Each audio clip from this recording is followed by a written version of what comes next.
Hey friends, my name's Aaron Ciotti. Everybody calls me Ciotti. I pushed the button a little too early on that one. Welcome to Whoop Wednesday. We are going to do some shit.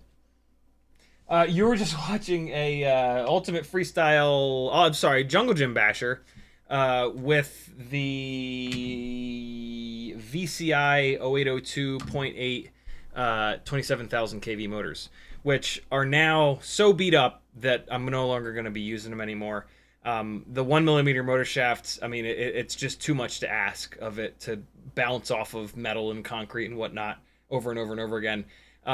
If anybody has these motors or is planning on getting these motors, the stator, I think one, maybe two of these bells have motor shafts that are still relatively straight. Two of them are pretty bad though. The stators are all fine though.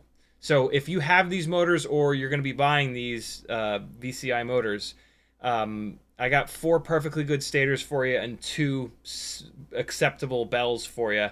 Message me and I'll sell them to you cheap. Tonight, we are going to dive back into the Mob6 2024.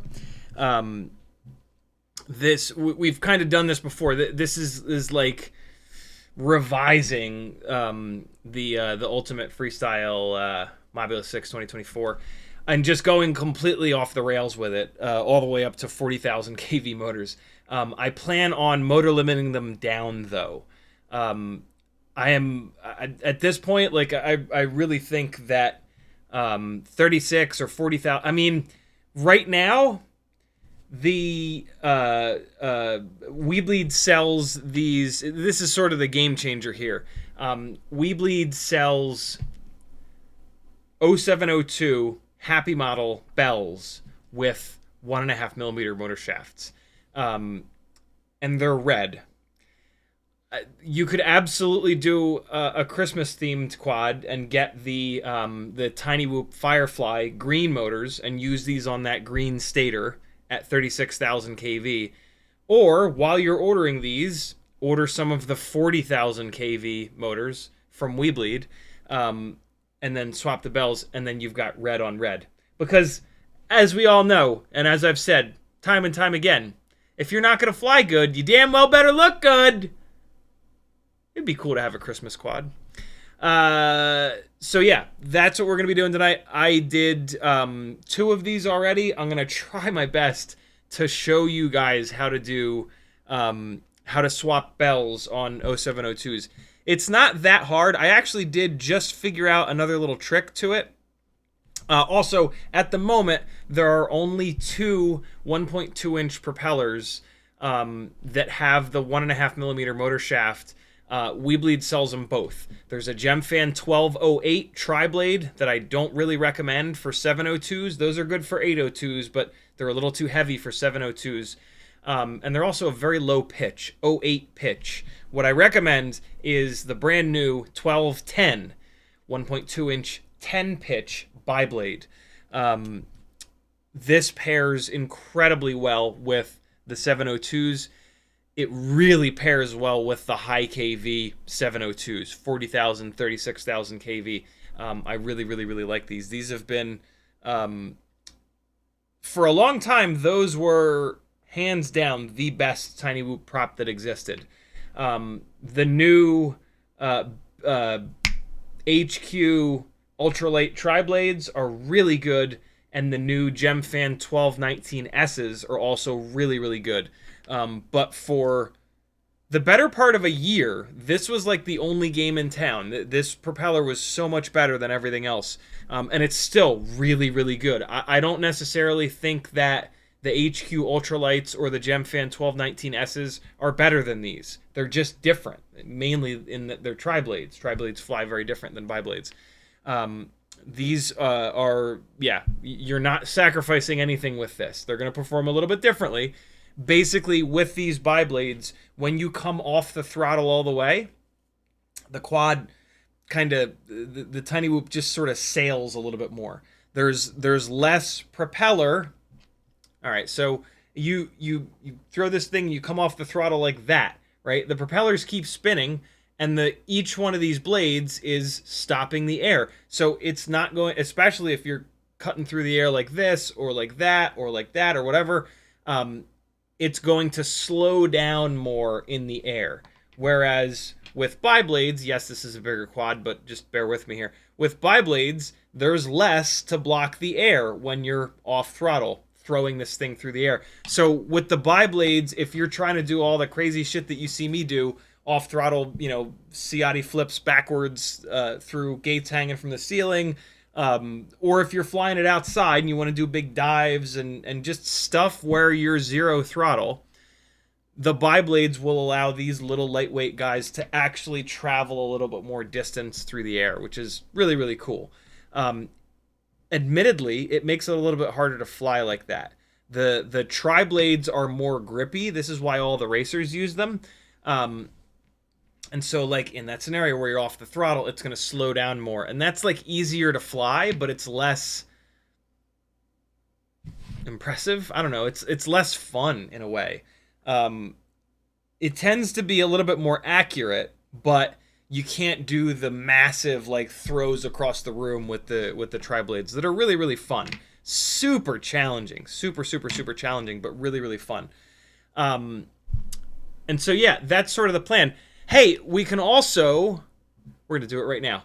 I had a question that I'm also curious of the answer to, which is that are the bells with the 1.5mm motor shafts heavier?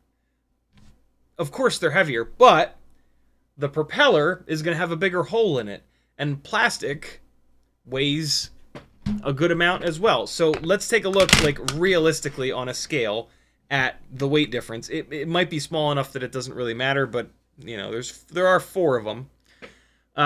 So these 2 I've done already. So with the 1.5mm motor shafts, these 2 motors are coming in at 2.87 grams. All right, so 2.87. These 2 I've not done yet. And let's see, 2.75. That's a very, very, very small difference. Let's make the difference get even smaller by putting the propellers on here with it. Ready? Where are the... Here they are. All right, so these 2 guys are 1mm motor shafts. So let me grab 2 props that have 1 mil holes in them. Is that these? Is that a 1 millimeter hole? Boy, it's hard to tell. Yeah, that's a 1 millimeter hole. All right. So 2.77. As I talk and my breath hits the scale, it moves up and down. 2.78. I need a second propeller. That looks like a 1 millimeter hole. So with the propellers, 3.12 grams. With the 1.5 millimeter motor shafts and those propellers, there's still difference. It makes sense. Metal is heavier, is more dense than plastic. 3.20. Boy, is that not a big difference, though. Yeah, so 3.20 for the 1.5 millimeter motor shaft with those props. And then, come on. What's the scale? Oh, there it goes. 3.08, 3.09. So all 4 motors, you're going to gain 0.2 of a gram. What you're also going to gain is pretty much infinite durability. A rig that is light enough that you're able to run 0702's on it and still get good performance. Basically what I'm saying here is like sub 20 gram rigs. That weight rig with a 1.5 millimeter motor shaft, you ain't breaking that motor shaft. We're gonna see where the weak points are, where the other weak points are.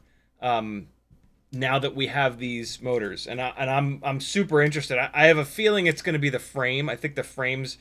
I think like the light AF frame, we might move away from that back to the Cockroach V3 frame for a little bit more durability. Don't quote me on that, but I have a funny feeling that that like my personal ultimate freestyle tiny whoop frame is going to involve the V3 rather than the light AF. Maybe, you never know though. You never know. The other thing. The other thing about the light AF frame that I've noticed, two things that I've noticed with a bunch of my builds now, is that the light AF frame is definitely more wobbly and has a harder time with cranking the tune up. It's like there's no way to make a frame this lightweight without it starting to get bendy. It's actually unbelievable that it's not worse. But yeah, the light AF frame is very, very floppy, which means that you can't crank the PIDs up as high, you can't take as much filtering out. The Cockroach V3 frame, which I don't have a proper one of, but I have it in, wow, I can even feel the difference. This is one of the RC drift car chasing rigs. It does not have the Mob6 canopy on it to kind of put the top on the shoebox, so to speak. But even without that, I can feel that this frame is resisting that twisting motion better than the light AF. Here's one. Yeah, I mean it's go figure, right? It's significant. I mean, you guys can probably see how much it's deflecting there. Like this is wet noodle stuff. I mean, it's hard for me to put the same amount of energy into it, but I'm trying my best. Yeah, there's a definite difference there. So yeah, I hung out with Patrick last night, and I flew his garage, and I had a total blast. But for some reason, my HD0 goggles didn't record any of it. I don't understand. I put the memory card in before the live stream, hoping to play some of that flight footage, and it's just not there. I don't know. I don't know what's going on. As impressed as I am with the HD0 goggles, they're kind of buggy. I might need to I might desperately need to update the firmware or something like that, because yeah, they're buggy, man. Like every like 1 in Although sometimes it's really bad in this respect, but usually it's just every once in a while, I power them on and nothing happens. Like they go to the menu, but then they get hung up in the menu, and so yeah, I don't know. I've heard from Bob Noxious, he had that same problem, and he worked with HD0 for a while, and I think in the end of it, they'd said that it was like a firmware thing. I'm sorting out some of these propellers here. Don't mind me. I think they'd said that it was a firmware thing, but then he'd said that he tried the new firmware and it didn't make it better, and then he kept going back and forth, and then they eventually said, like, well, you need to send them in. But yeah, I don't know what the deal is with that. It is absolutely easy to see the difference, but for the record, between the 1mm propellers and the 1.5s. I mixed them all together, and then I was like, that was a stupid idea. What'd you do that for? It's okay. It's totally fine to mix them together. You can absolutely just pick it up and look through it, and it's incredibly obvious. Did I only... I guess I only got the... I guess I only have Smoke Crotch Gray in 1mm. Is that what I'm seeing here? On this most recent Weebleed order, I ordered some of the Smoke Crotch 1.5 mil props. I gotta stop saying Smoke Crotch Gray. But I'm not gonna. Ever. So yeah, there you go. Here's a couple more 1210 1mm. They're multiplying. All right, so there we go. That's all those. Isn't there? Do I not have any of the 1mm in red? Was there not a red 1210? I guess not. Was there? No, I guess there wasn't. Yeah, so I don't need this many extra giveaways are going to have a bunch of these I feel weird putting these props into the giveaways because, like, there's such a specific propeller. But I don't know. Maybe you'll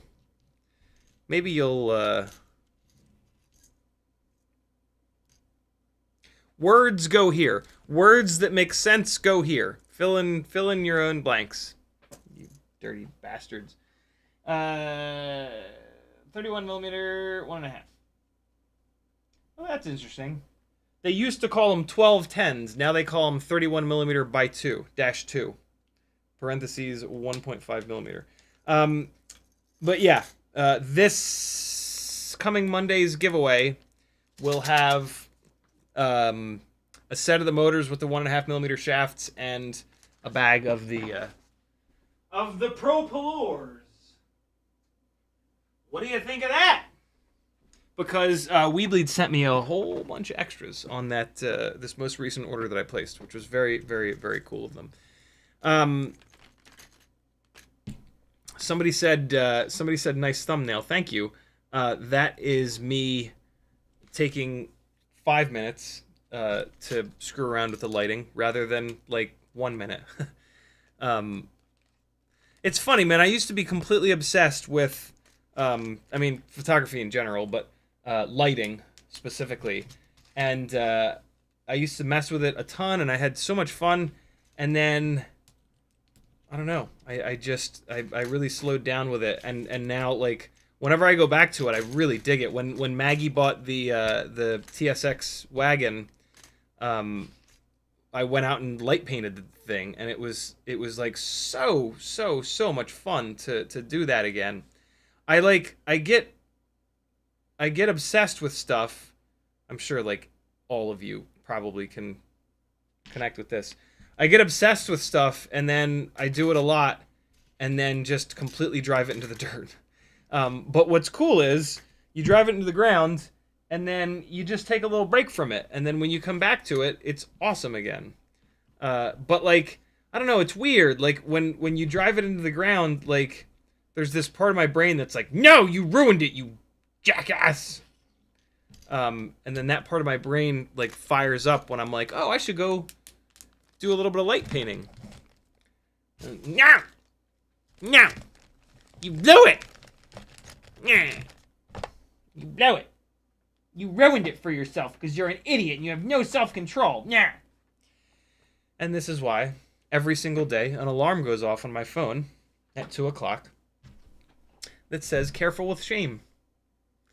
Because, yeah, shame is a very powerful motivator. And if your brain is wired in a way that you shame yourself all the time, that shame can become your only motivator. And that is rough because you're just trashing on yourself all the time, and that's not helpful. So yeah, careful with shame, my friends, because I'm sure that at least one of you, probably many of you, do that. It's super. It's ubiquitous nowadays, and like social media really drives it, right? Like every single time you go on social media, you see the best part of hundreds, if not thousands, of people's lives, and then that fires that shame train on up, and you're like, well, I'm just shit then, aren't I? I want to. So the motors that are on here right now are the factory Happy Model motors that come with the Mob6 2024, which are 0702 28,000 kV. The reason why I'm ripping this all apart and doing this tonight is that two of these motors, I've flown a lot of batteries on this thing. I've already had to replace one of the motor bells. Another one of the motor bells is pretty torqued. And so, yeah, I've decided to just pull it all the way apart. I've got a very cool little tinywhoop.com LED 180 degree BT 2.0 lead here in red. So we're going to really pimp this thing out, and it's going to be like all in, all the way into, you know, cool guy territory. Quad looks good territory. I've got 6 batteries charged. We're going to fly them. If you haven't flown your 6 batteries yet today, you've got an hour and a half to do it. You can just listen to me while you're flying. Do it. Fly your 6 batteries every day. You'll get real good. So I want to take a look at I want to figure out which motors are vibrating on this thing. I'm going to do this test in 2 different ways, and I suggest that you do this as well. Props on and props off. It takes like 4 extra seconds to do it that way, and it's going to tell you if there's some propellers that you need to throw away. And like if you're just in general doing this, yeah, this is how you do it. This is how you tell if your motors are healthy, if your props are healthy. Actually, hold on. I'm going to hold off on that 1 second because I haven't done any of the things that I normally do. Bob Bruce was first in the chat. Frank Nicholas was next. Weebleed was third. What's up, Zotek? Cole Powers, Troy Prelog, Yamasaur, Curtis Hayes, Witch Cat. Is it Witch Cat or Witch Hat? It is Witch Cat. Hockey Rounds, Notice, Mick Mucus, Islander FPV, Levster, Cheatonian, Northern Tier, LOL the Kidson, Skull 901, or maybe it's S. Cole, Raging Leet, Ram Donko, Denzel the Terrible, Curtis Hayes, Scotty Scott, Uriel, Douglas 6, Off Axis, Brandon's Baked Beans, Adam Weston. Who else do we have here? Kevin J. Ram Donko, I think I called you already. LOL the Kiddison again. Denzel the Terrible. BMF Spade. I'll leave it there. If you want me to read your name, get in early and say hi. If you want to talk to me, all you got to do is type CiottiFPV into your chat comment. Or you can do a super chat if you want to support the madness that is doing FPV as a full-time job. The better way to support me, though, because YouTube takes 30% of the super chats, is to head on over to CiottiFPV.com. And this has all the really good stuff. Patreon, as it says right here, helps me the most. $3 whole will get you on board. It'll get you full Discord access, 2 Facebook groups, access to the Patreon, of course, which has a whole bunch of tech articles and really good stuff going on. and access to a private YouTube playlist with Patreon only live streams, sketchy flying I don't want to be public, half-done edits that I'm asking you guys, like, does the song work? Does the editing flow right? All kinds of fun stuff. There's like 90 some odd things in there. Sim racing content of me just farting around in GT7 and or Assetto Corsa. All for $3 a month, my friends. That's 10 cents a day. You're into FPV. It's not a free hobby. You've got an extra 10 cents a day so that I can test more stuff and tell you what not to buy. And as soon as I tell you not to buy something that you were going to buy, you've just saved 20, 30, 40, 50 bucks. That's like what it costs to join my Patreon for a year or 2 or 3. Help a brother out. It makes a huge difference. It's the only way that I can keep doing this full time. It would mean a ton to me if a couple of people would join tonight. Do it. Let's see it. Let me see my email light up with a couple people that have been thinking about joining. And tonight's the night that they decided, you know what? He did test something that I didn't buy, or he tested something that I did buy and I love it. That's got a little bit of value. Hook a brother up. This coming Monday, if you're on the $3 a month tier, this coming Monday is a giveaway stream. 3 giveaways are going to be for patrons. If you go from $3 a month to $5 a month, you could win $50, $60, $70, $80 worth of Tiny Whoop stuff. It's going to be a set of the motors that you see me working on. No, it's not. It's going to be a set of the 1.5mm motor shaft motors that are pre-built, which are 32,500 kV, which for most people is more than enough power. I've lost my mind and just make these Tiny Whoops have crazy amounts of thrust because A, I can throttle limit them down in Betaflight very easily with practically no actual negatives. Also because having that extra power allows me to do stuff that I wouldn't be able to do otherwise. Like really quick throttle blips that give me enough momentum to go from like an inch off the carpet to scraping the ceiling. And it allows me to, throw these things all the way across the room and whatnot. It makes them really hard to fly, admittedly. But it's an incredible challenge, and a lot of people like to watch me go down that road of really pushing myself beyond what I'm capable of. Because we get crazy moments of like a power loop that goes through both gates from like 15 feet forward. And stuff like that. So yeah, it's a great time to jump up to the $5 a month tier. That's going to enter you to win Tiny Whoop and toothpick parts. There's also a $10 a month tier if you fly a lot of 3-inch and Cinewhoop stuff. Those are going to be the parts that are given away in that tier. And there's a $20 a month tier for 5-inch parts. If you got a couple of extra bucks and you want to send them my way, there's a $30 a day tier that enters you to win all 3 of those. Every time you win, it's going to be like minimum $40, $50, $60 worth of stuff. Those folks that are in that $30 a month tier, they're entered to win 3 times as much as everybody else. And they tend to win. Like, those are the people that win more than once. And yeah, sometimes you get stuff that you've been waiting for, like stuff that you can't get elsewhere, like the Gangly Fan. Although the Gangly Fan is only given away in the Super Chat giveaways. But hey, there you go. That's how the giveaways work. This coming Monday is a giveaway live stream. There you go. Etsy has all kinds of stuff. I've put up the ultra short Newbie Drone cockroach motor screws, which a couple people of you have asked me for. I've also got the Newbie Drone foam up here. The M1.2 by 12 screws that you need for doing your double stack old school HD0 and or walk snail builds. Some ultra lightweight whip antennas. There is one more 0.99 millimeter drill bit left in stock. I am going to order some more, but yeah, at the moment there's only one extra of these in stock. RCN Power 0703 27000s, Happy Model 0802 19000s. These are the spec motors for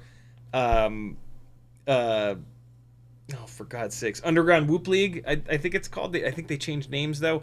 Yeah, all kinds of stuff going on the Etsy store. Some full builds that I've like tuned and in some cases upgraded. Lots and lots and lots of fun stuff over on the Etsy store.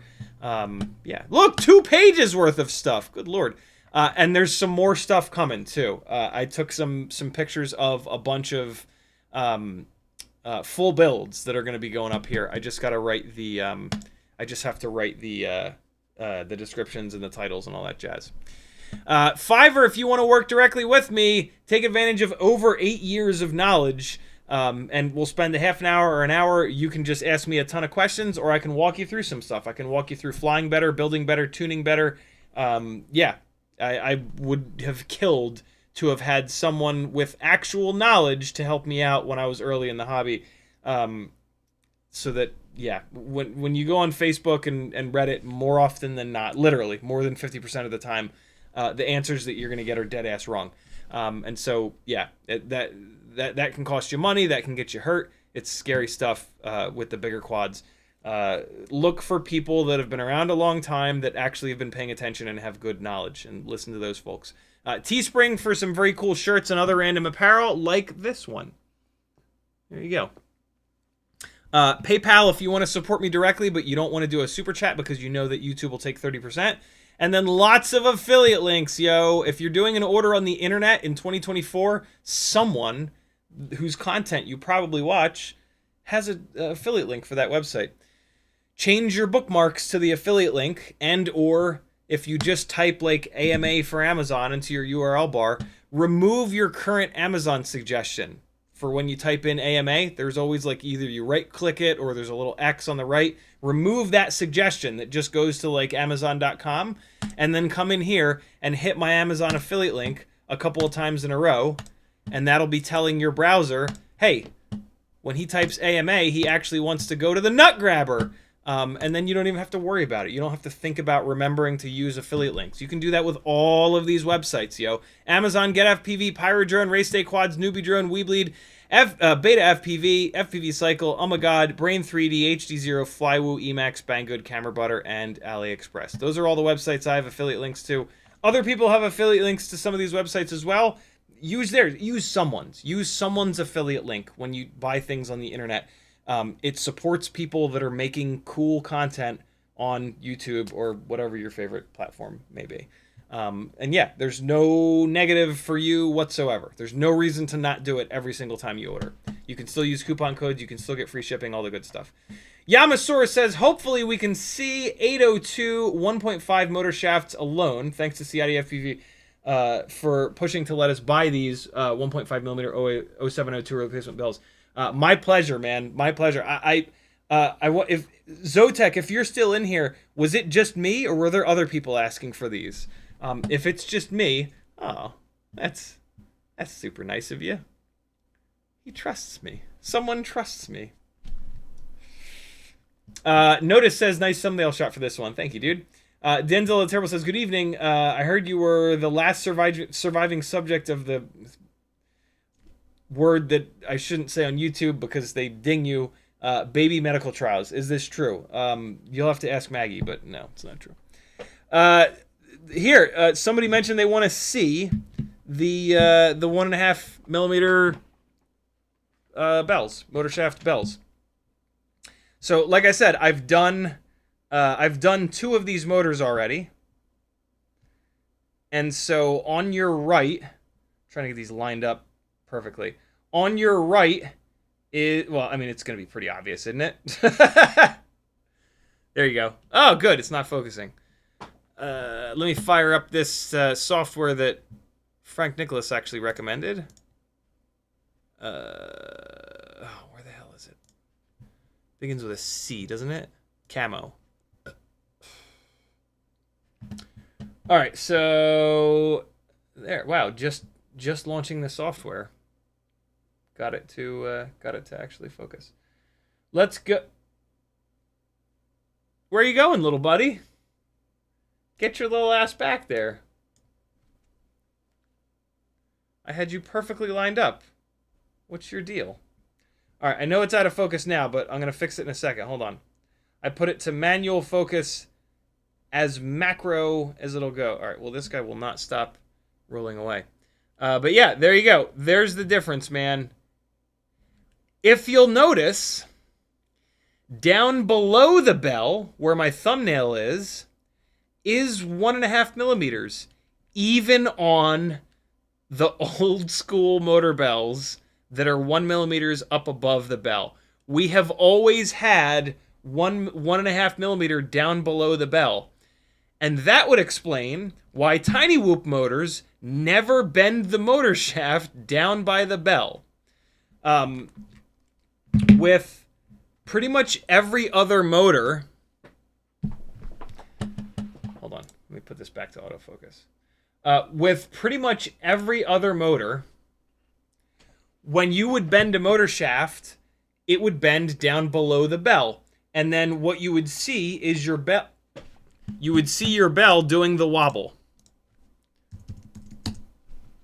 And if you follow me on Instagram, you might have remembered seeing that. Hold on. Where's the wobble? Where's the wobble video? Where's the wobble? There it is. Here it is. I'm gonna have to turn this down a little bit, but so normal motors will do this. See the bell moving up and down? That is a motor shaft that has bent down below the bell. That's very common on 3-inch, 3.5-inch rigs. Tiny whoop motors never do this because the 1.5 millimeter motor shaft down below the bell is strong enough for those rigs. Where we've always bent the tiny whoop motor shafts is up above the bell, where they go from 1.5 millimeters down to 1 millimeters. So as far as I'm concerned, whoever first did that should be slapped with a dead fish. Here's the link to that. You should watch it because it's just perfect with the music. And the song Wobble is a hot jam. So yeah, the new motor bells are actually exactly the same. The bell is the same. Down below the bell is the same. But then above the bell, they just didn't grind material off to take it from 1 mil, from 1.5 mil to 1 mil, which is like kind of infuriating. But whatever, it's fine. All's well that ends well. We've got the good bells now. Denzel the Turbo says, good evening. I know we got that. Ramdango says, what's it weigh? Chop chop, it's late here. Big smiles. How you doing, lanky fellows? If you're still wondering that, no, you asked that at 10:05. We took care of that. Cheetonian says, working on 2S analog rigs. How do I tell how many RPMs is too many RPMs? When fire comes out. I mean, there's going to be a point where it has too much power, where it becomes hard to fly. And so that's one way. If you're looking at the actual RPM numbers, I mean, it also depends on what propeller you're running, what the all-up weight is, and stuff like that. But you're probably going to be in like the 50,000 RPM range. I don't know if I would go north of that. I don't know if I would go up to the 60,000 RPM range. I see on the BLV5 2S newbie drone rig and or the Walksnail 2S rig, I don't remember which, but on one of them, I see RPMs up in like the 52, 53, 54,000 range, and they're making a lot of power by that point. I'll probably go up a little bit from there, but yeah, I would think that the 60,000 RPM range is going to be where you're really pushing the FETs hard. And also, it's going to start making too much power to the point where it becomes difficult to fly. At that point, you could start playing around with Throttle Expo, like we do with the 1S 65mm crazy RPM rigs. But yeah, that's on you at that point. And again, it depends on a lot of different things. All up weight. But the two main ones are all up weight and what propeller you're running. The more pitchy the propeller, the less RPM that you need. BMF Spade FPV says, about as good as Fire Crotch Red. Yeah. Smoke Crotch Gray and Fire Crotch Red. Fire Crotch Red is more like orange, though. Cheetodian says, don't know where you're getting your drill bits, but Carbide Depot has some really nice bits for like $5 each, and the cap of the tube they come in doubles as a holder. That's pretty slick. $5 each is a lot. I'm getting them off Amazon. It's hard to find the listings, but you have to buy 12 or 24 at a time from Amazon. So for you guys, it doesn't make a lot of sense, but I'm willing to continue. A bunch of you have bought them, and I'm willing to continue buying them and selling them on the Etsy store so that you don't have to buy 12 of the damn things. Cheetonian says, I cycle through obsessions, part of having OCD. Yeah. Denzel the Terrible says something I'm not going to say on YouTube. Cheetonian also says, the internal 2-year-old. I know it well. Yeah. Shit. BMF Spade says flew 4 batteries on the Grinderino today, 8-minute flight times.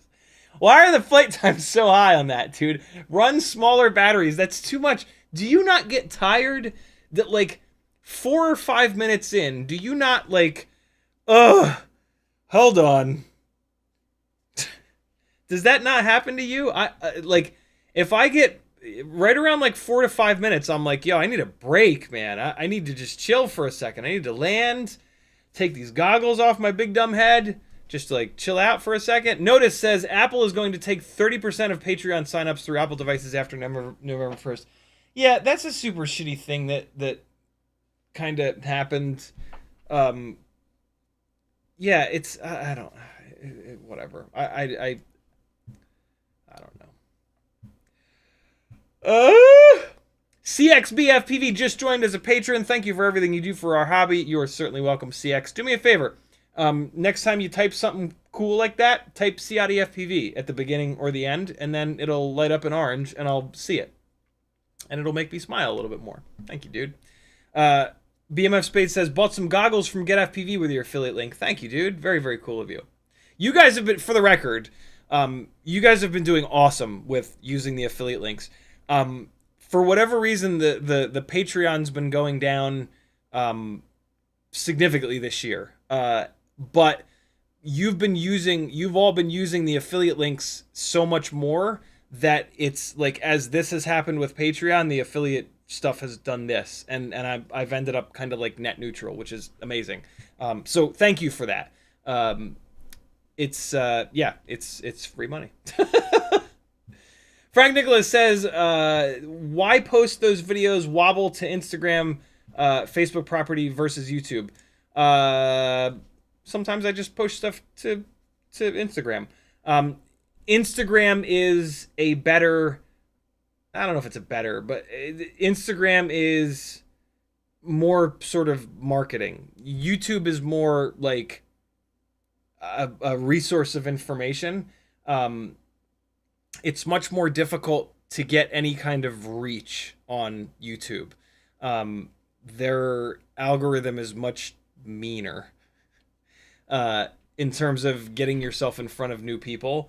Yeah, Instagram tends to do a much better job reaching new folks, and then I have it linked, and hopefully they'll find their way over to YouTube. So yeah, short stuff like that, I'll almost always put up on Instagram. You have to use them both, really. I mean, I what I really should be doing is also using TikTok and like shit like that. But I can't. I can do two. I can do Instagram and YouTube, but that's kind of it. Without Instagram, the growth pretty much flatlines.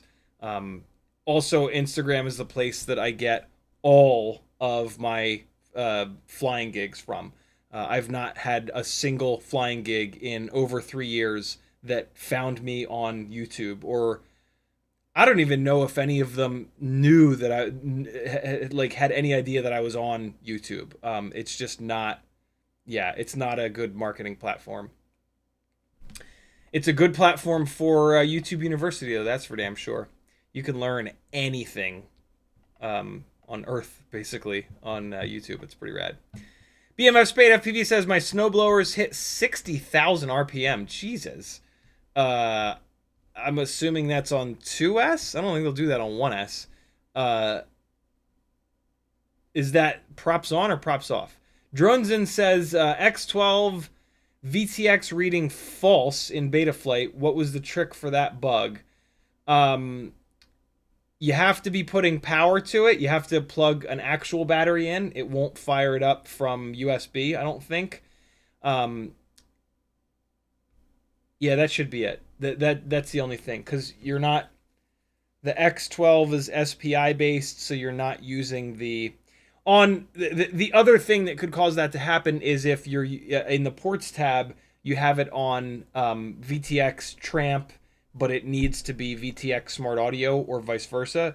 But I don't think the X12 uses that. I think the X12 is SPI, so you don't even use that drop down in there. I think it's because you're not powering it from an actual battery. You just have it plugged in via USB. You can still make changes in there, though. Like, plugging the battery in will just turn it from false to true. It doesn't actually accomplish anything. So if you just need to go into the VTX table and change, like, the low power until first arm from off to on, you don't have to power it up with a battery like that. So, yeah. Cheetonian says X12 powers VTX and even the ESCs off the USB. Does it really? Then I don't know. Then I don't know why it says false. We can try it, though. Betaflight configurator takes forever to launch, so I clicked it now. I'll take another question or two while it's... Oh my god, it launched immediately. Thanks for making a liar out of me, you son of a bitch. It usually takes a while. You guys have seen it before. Alright, this is an X12. This is the rig that Cloudhopper built and very, very kindly sent to me. Let's see here. Hey, by the way, the stream should be running way better. I have moved all of the cameras from 1080 down to 720. By the way, can you guys see a difference? Does this look lower quality than it did yesterday and for the past, like, year? I did a bunch of research after the stream Monday night. Everybody that has updated their Mac operating system to Sequoia 15.0, they're all having problems with EOS webcam utility. And the new version of it is way more taxing on the computer. And so, yeah, it's not just me. And it kind of sucks that I have to go down to 720, but 720 looks really good sometimes. I'll put it in these terms. The live streams, like the multi-million-dollar live streams that America Criterium Cup, National Cycling League have put on that I've flown for, go out in 720. This is a multi-million-dollar TV truck. This is a like probably $500,000 spent on talent, camera operators, announcers, like everything, and they stream that in 720, and it looks phenomenal. So I'm willing to bet that you guys can't really tell the difference. I did smack the camera, and it is maybe a little bit, the focus is probably not completely nailed down, but when the focus is nailed down, I just look older. I just look old. So, you know, I'll smear some Vaseline on the lens, I'll look much better. But yeah, do you guys notice a difference? The computer is running way better. The processors were cruising along at like total CPU load of like 80 to 90% previously, and now they're down at 47%, 49, 51, 50. So yeah, and all of a sudden all of the instability is long gone. So yeah. X12 is plugged in. Let's go to video transmitter. It says true. Why did yours say false? I don't know why yours says false, dude. Let me go to the ports tab real quick. Oh, okay. All right. No, it is UART based, I guess. So it needs to be on TBS Smart Audio. You probably have it on IRC Tramp, or maybe you have it on MSP Plus DisplayPort. You got to get it onto TBS Smart Audio. Hopefully that fixes the problem. I don't know. I don't know what else it would be. Islander says, I noticed you don't look as frustrated, so thumbs up. Yeah, I don't know what it is, but like something that I've spent a ton of time to get working that stops working for no real reason.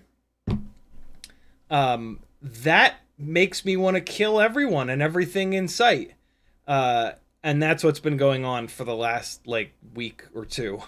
So like by the time these streams have started, I don't even want to I haven't even wanted to stream. Like I've been doing it because it's my job and because whatever. But like all I've wanted to do is light the entire earth on fire. And I don't hide stuff very well with my face. So yeah, I apologize for that, friends. That is, you know, you guys deserve something fun to watch, not an angry white guy screaming and yelling. Although lots of people ask me for rants. So it feels like some of you like the screaming and yelling. I get it, you know, I like to torture animals, not like actual torture, but like Teddy doesn't like it when I touch his pads. My favorite thing to do is touch his pads. I like to revel in his... Although I think some of that is just like, no. I take you to the vet. I keep you alive. You'll do what I want to do sometimes. I think that's a part of it. It's a control thing. Maybe. Who the hell knows? In a minute, I'll be caught up on chat, and we're going to start working on the Ultimate Mob6 2024.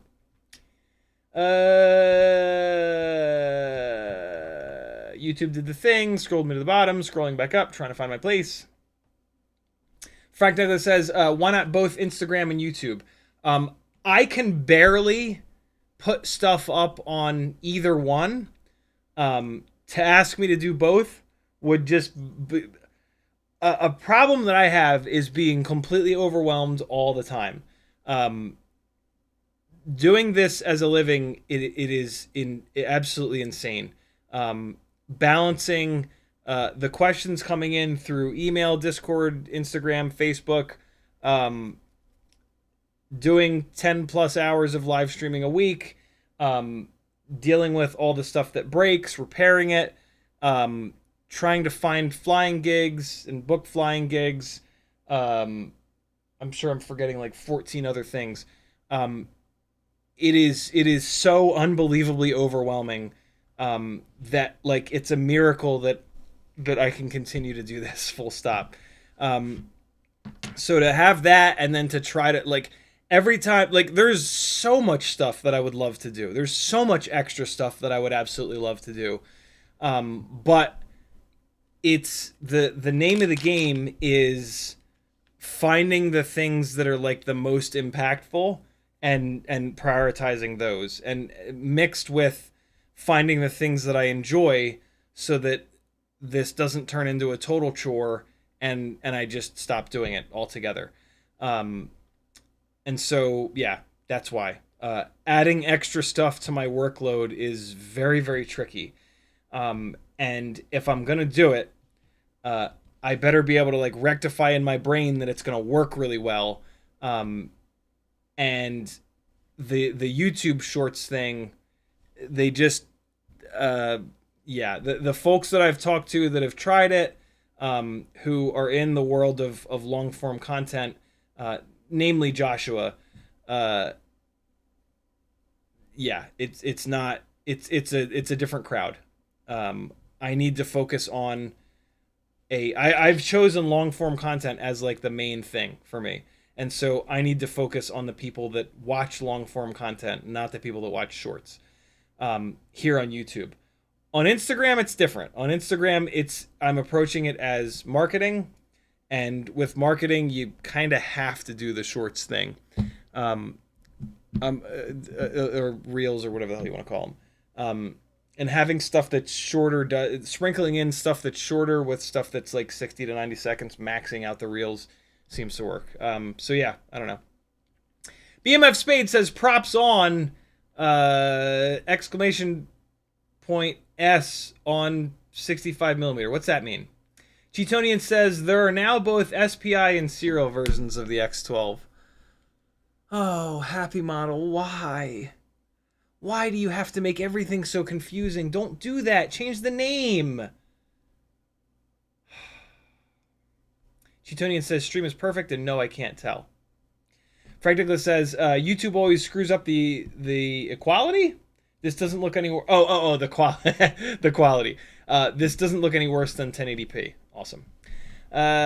Sign is a bit blurry, but that could be my eyes. That is a focal length thing. I can only go I only have enough light to go so high on the aperture on this camera. The higher you go on the aperture, the more light you throw at your subject, me being the subject, the more depth of field you can achieve.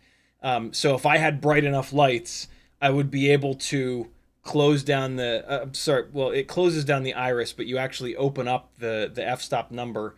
You raise the f-stop number, and that gives you more depth of field, and that would bring this into view. A lot of people actually go the other way with it, and they try to have their field of focus rather as narrow as possible, so that your subject is super crisp, and that draws the viewer's eye to what's in focus, and then you don't end up looking at the stuff that's out of focus. It's a bit. I try to strike a little bit of a balance. A lot of people get a little too drastic with that, and like right here will be in focus, but like the tip of their nose will be out of focus. So their plane of focus is like this deep, which is a bit much, because then every time you sit forward like this, you go way out of focus. This out of focus area is also called bokeh, B-O-K-E-H. Photographer, like new photographers will tend to go towards the extremes. And they'll run like f1.2, f1.6, no, it's not 6, 1.8, and that gives you just a tiny little area of things that are in focus, and then everything else goes super out of focus, and it's a super extreme kind of thing to do. Once you've been doing photography for a bunch of years, you become a lot less heavy-handed with that, and you start to run like f5.6 and stuff like that, where you actually have a half-decent field of focus. So there you go. Some photography info that you didn't ask for. But look, we're flying cameras, so a little bit of understanding of how f-stop works, how shutter speed works, how ISO works is actually really, really, really handy. So try not to tune all the way out when I dive into photography details. Islander FPV says, I know we got that. Curtis Hayes says, get that new Mac Mini with M4 processor if you want a fairly cheap upgrade. I would, but my M2 is fast for video for encoding video. This computer is only a year and a half. It's coming up on 2 years old. I will not replace this for many, many, many years. It was, yes, in the grand scheme of like what computers cost, it was cheap. But for me, this computer was it's an expensive thing. And so, yeah, expensive things, I've run them till the bitter end. So, yeah. The new Mac Mini, boy, is it small, though. Good God, it's taller, but it's shrunken quite a bit. Super impressive stuff. Droneson says, got it. Thank you. You're certainly welcome. Islander FPV says, I didn't mean it like that. Don't worry about it. Just felt solidarity with your struggle. No, it's true. It's absolutely true. Even if you did mean it like that, it's super, super, super true. Curtis Hayes says, LOL, Etsy store, Patreon edits, site notice says site maintenance. Curtis Hayes says mailbags, giveaways, trips. Those people you live with that need you, vet trips. Yeah, it's a lot, man. Frank Nicholas says, regarding YouTube shorts, I hate them. I certainly was not suggesting them or questioning why. Yeah, I don't like them either. I wish that YouTube had stayed in their lane and not done the shorts thing. I was super disappointed when they introduced that. Like, I get it. I get it, man. Like, everybody wants to copy off of everybody so that, like, no matter what you like, you can get it on any platform. But, like, come on. Come on. It's YouTube. Like, yeah. Know your audience, YouTube. But I'm sure that YouTube Shorts have been incredibly successful for them. But I don't know. I sometimes I wish that companies would prioritize like what they are and what they're good at versus just growth, right? This, like, one of the worst things to me that's come out of capitalism is this concept of if you're not growing, you're dying. That is just frustrating beyond the bounds of rational thought. And it's just dead ass wrong. There are plenty of businesses that haven't grown in whatever, a big period, insert big amount of time here, that are great and everything is cool. And like, but like the person that runs the business has to be cool with not making more money. Just this, the fucking greed that has come out of capitalism is shocking. I guess it's not shocking, right? It's one of the cardinal sins. But it's very destructive, you know? A lot of good things have died because of that. And that's super sad. Remember how fun, I don't remember the name of it. Instagram destroyed them when they introduced Shorts. What was the company that like basically started Shorts? They had the little green app icon. For the love of God. Somebody has already typed it into the chat. No, nobody's typed it into the chat yet. Vine, that's it. Remember Vine? Wouldn't it be cool if Vine was still around and Instagram had just stayed in their fucking lane? Maybe not. I don't know. Sometimes it's nice to just go to one place and have a whole bunch of different stuff. Whatever. But I don't know. Danzilla Turbo says, stop saying bokeh. You sound like an Insta influencer. Yeah. The word bokeh, like, it was super cool for like 10 minutes. And then every douchebag photographer started saying bokeh. And it just, oh God, it's, I usually don't say that word, because it's just a stupid word that bokeh is a jargon word and there's no reason for it. It's out of focus blur. That's it. Sure, bokeh has less syllables than that, but like, fuck you. Stop saying words that are cool and use words or two words in a row that more people will understand. You feeling cool and then a whole bunch of people not knowing what the fuck you're talking about is stupid. Stop it. Stop saying trippy spins. They're tail in orbits.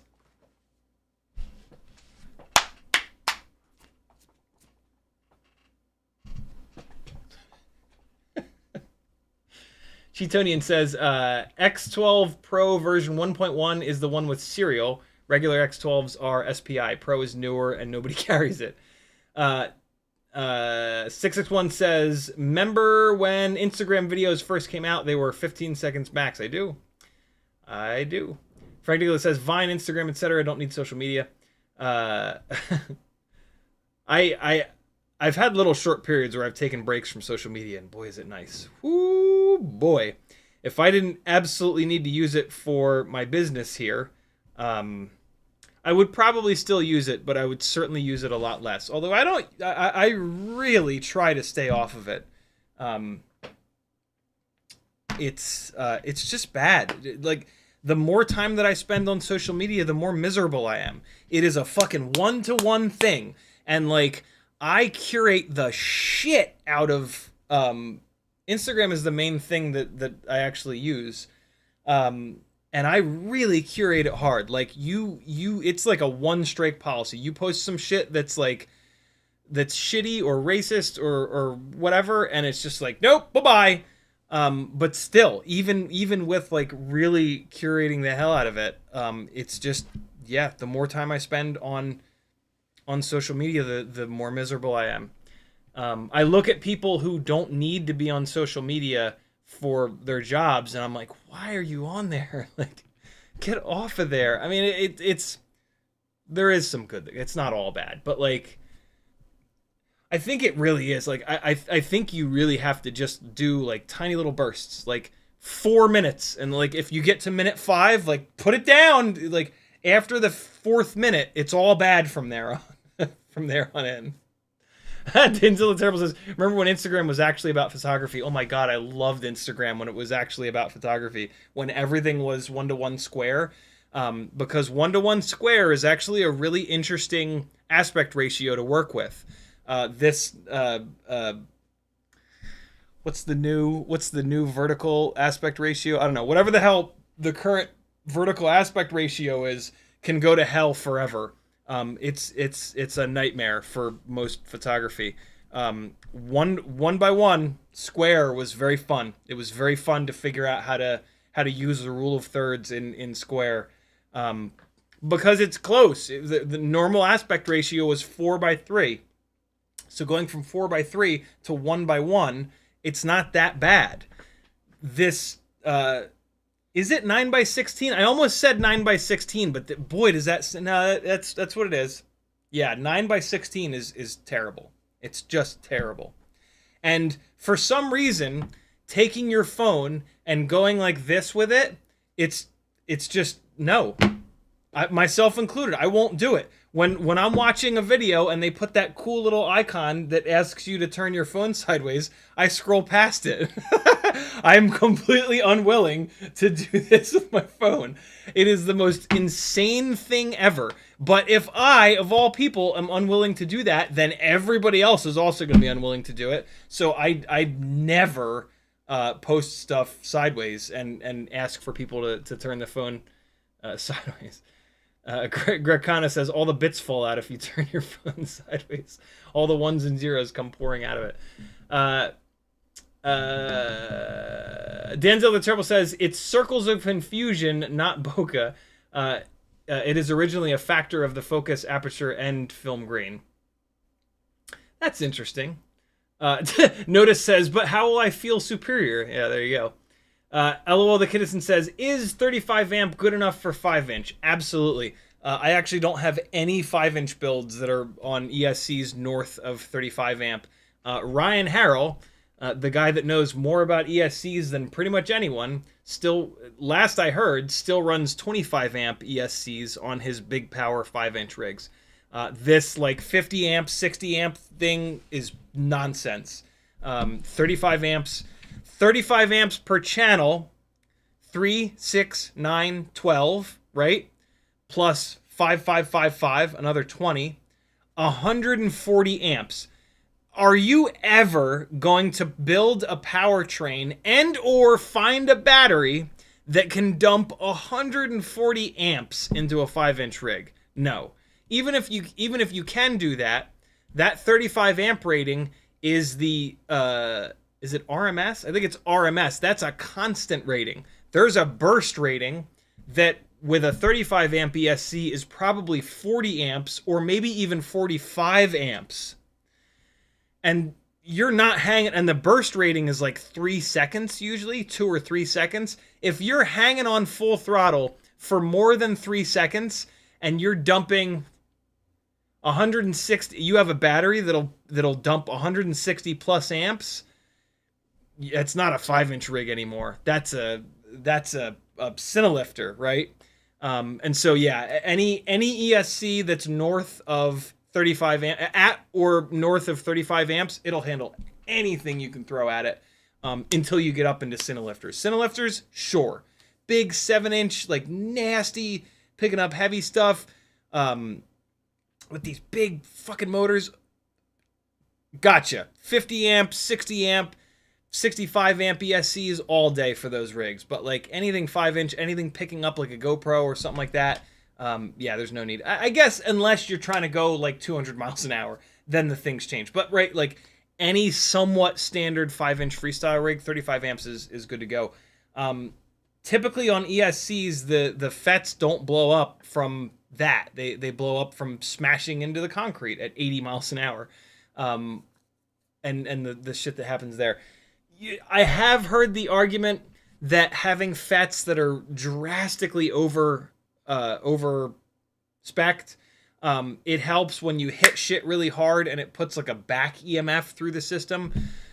But again, I've hit a million things super hard with the freestyle rigs that I've got and never blown up an Acon 35 amp ESC. So yeah, 35 amps is plenty. Dan Dilla Turbo says the square harkens back to Hasselblad days. Oh my god, yeah. Medium format stuff. The golden era of photography, yeah. Frank Nicholas says vertical aspect ratio can go fuck itself, no matter the platform. Yeah, it's just bad, man. It's just wrong. It's just wrong. Like prioritizing the vertical so that you can see someone's feet. Why? No. Who cares what shoes you're wearing? It's just. Every once in a while it makes sense. Every once in a while, but look. This is gonna just blow your tits off. This is gonna blow your guys' tits off. There's this thing that we used to do with digital SLRs and just cameras in general. You're taking your pictures and ba. Every once in a while, you would just be like, and you'd take one picture like this, and even that, it's only 4x3. This 16 by 8 or whatever the hell it is. It's just nuts. It's absolutely insane. So there you go. In case anybody was wondering, like, it's somebody's like first live stream and they're like, look at this guy. I wonder if he's an old crotchety man or not. There's your answer. Old and moldy. There's not a single teenager still watching this live stream. Let me spin these motors up. I said I was going to do it 45 minutes ago. We're going to check the health of these propellers and of these motor shafts. Here's how you do it. You plug it into Betaflight, you plug a battery into it. If it's a tiny whoop, you hold it in your hands because you want to feel the vibrations with your little fingies. You connect, you go to the motors tab. You click connect, nothing happens. You get a little bit upset, you click it again, nothing happens again. You quit out of Betaflight, you wonder why the hell you chose this incredibly frustrating hobby rather than like basketball or baseball or something that, you know, you can actually meet other people that are around you and like get in shape and maybe like not die. But then eventually Betaflight relaunches and now you're fine. You click the motors tab. And you click, I understand the risks. Since it's a tiny whoop, there aren't really dire risks. You take these sliders and you move them up, and you're going to bounce them up and down between 1200 and 1300 or so. This is the range that the majority of the vibrations happen, right in here. Up here, nothing. Down, all the way down, not a whole lot. It's right in here. 1200 to like 1400, let's say. And so you move it up and down in here, and you're just feeling for the vibrations. In this case, it's running nice and smooth. I'm going to shut up and you guys can hear it. You will also hear, not only will you feel it, but you will hear which motor is louder. Ready?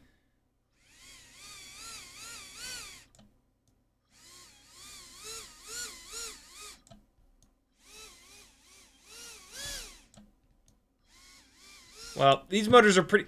Can anybody... All right, guess. Which motor... I'm interested if you guys could actually hear it. Could you guys hear which motor is vibrating harder? I can certainly feel it with my fingers. If these motors are not that bad... Nope. All right, so you guys can't hear it. It's actually motor 2. Motor 2 is vibrating harder. It's very obvious to feel that in your fingers. So that's what you're doing, moving it between 12 and 13. If the motor is really bad, you will absolutely hear it. You can certainly feel it. This motor number 2 is actually... You know what's really frustrating is that's the motor that I replaced the motor bell on. So motor 2 is pretty nasty. The rest of these are actually really not that bad. I'm kind of shocked that this rig has a problem with vibrations. But I will say this, even though supposedly there were no changes to like the PID calculations or the filtering between Betaflight 4.3 and Betaflight 4.5, you guys might remember recently I moved all of these tiny whoops from either 4.3 or 4.4 up to 4.5 so that I could use the same ELRS module on all of them that's on ELRS 3.0.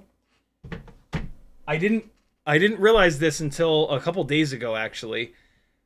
When I updated a lot of these rigs, that's when a lot of these problems started. Like, pretty much all of my tiny whoops are on the ragged edge. They're either on or over the ragged edge of the tunes. And I'm now having to go back and like retune these, and I've been talking to Brandon's Baked Beans a little bit about it, and he confirmed that like no, there should not be any differences, but there absolutely are. Like there are like 4 of these builds that were like locked in on either Betaflight 4.3 or 4.4, and now that they're on 4.5, they're either unflyable because they're over the edge on the tune, or they're like at that razor's edge where I don't like them to be. And I'm still trying to figure that out. I've tried a bunch of things. I don't know what's going on. The one mega pain in the ass with these Happy Model AIOs is they don't have black box, and that makes figuring this out way more difficult. I'm gonna keep going and keep trying to figure it out, but yeah, I'm not loving the way that these things are flying on 4.5, which is super weird because apparently they didn't change anything. But we'll see. I'll keep working at it. So the test that we just did is testing the motor shaft and the propeller, right? The props are still on. So maybe the propeller on motor 2 is a little bit banged up. The rest of these are totally fine though. Let's pull the props off, and we're going to do the second. I have to pull the props off of this rig anyway to switch the motors. And so if you really want to test if your motors and or props are healthy, this is the second stage of the test where you take the props out of the equation. So we are going to pull these Gemfan 1219S's off of here. Get some of this hair out of there. I can't believe I changed the motor bell on this one motor, and the motor bell that I put on it is almost as shitty as the one that I took off of it.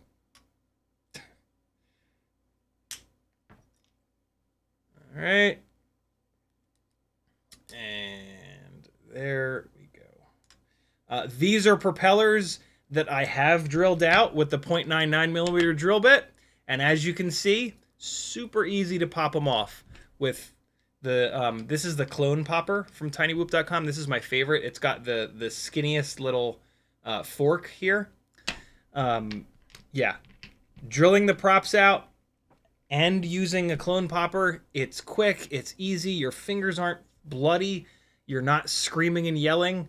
It's just, it really makes a huge difference. If you're gonna spend any time with Tiny Whoops, you really owe it to yourself to buy both of those things. While you're at it, buy a set of nerd goggles. Those are, as you're gonna see in a little bit when I'm swapping these C-clips out of these things, the nerd goggles are really important to be able to see what you're doing. Props are now off. Now is when we really get to see how healthy the motors are. Same deal. Come in here, plug a battery in. You can also do this in turtle mode. You just have to be very gentle on the stick to try to get it into that 1100 to the 1200 to 1400 range where the majority of the vibrations happen. Understand the risks, and one at a time. Here we go. That one feels good. Oh, yeah, that one's bad.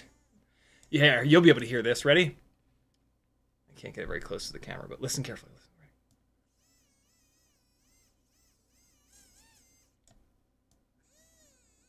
Nah, I guess you can't hear it. Boy, can I feel it, though. You can really feel it in your fingers. Motor 3's fine. Yeah, these motors are all fine. So motors 3 and 4 are totally clean. Motor 1 has a little bit of vibrations. Motor 2, the one that I replaced the bell on, is a nightmare. Also, for the record, the range that you're going to get the vibrations is going to depend on the kV of the motor. A lower kV motor, that range will be a little bit higher. A higher kV motor will be a little lower. Don't worry about that. Hold the rig in your hands and move that slider up and down. You will very easily be able to feel where in that range the vibrations happen. Cool? That's a shame. I could have left this thing together, but if I'd put a bell on it that wasn't screwed up, it would have been fine. Give me 1 second. Let me just think about this. What's been cool about this, so this is a version 1, Module 6 2024. Even though it only has 28,000 kV motors, it's so light that it actually flies really, really good. I'm tempted to leave this on the 28,000 kV motors. I have a set of 40,000 kV motors that I cut the connectors off. So these have to get soldered onto something. I don't have many AIOs that are set up for direct soldering. I've got this one. And I've got this one. This is the only one. So I am going to... Because here's the deal. When I pull these 28,000 kV direct solder motors off of here, they're never going to go on anything again because everything else I have has motor plugs. So I feel bad like taking these motors off and never putting them on anything again. But they are only 28,000 kV, so they're coming off. So there we go. These 3 motors are completely fine, and they're going to come off. This one here, I might pull this bell, swap it out, and we'll see. But these 3 motors are totally healthy. This one is not. So let me get caught up on chat, and then we will get over to the bench and start really cranking on this stuff.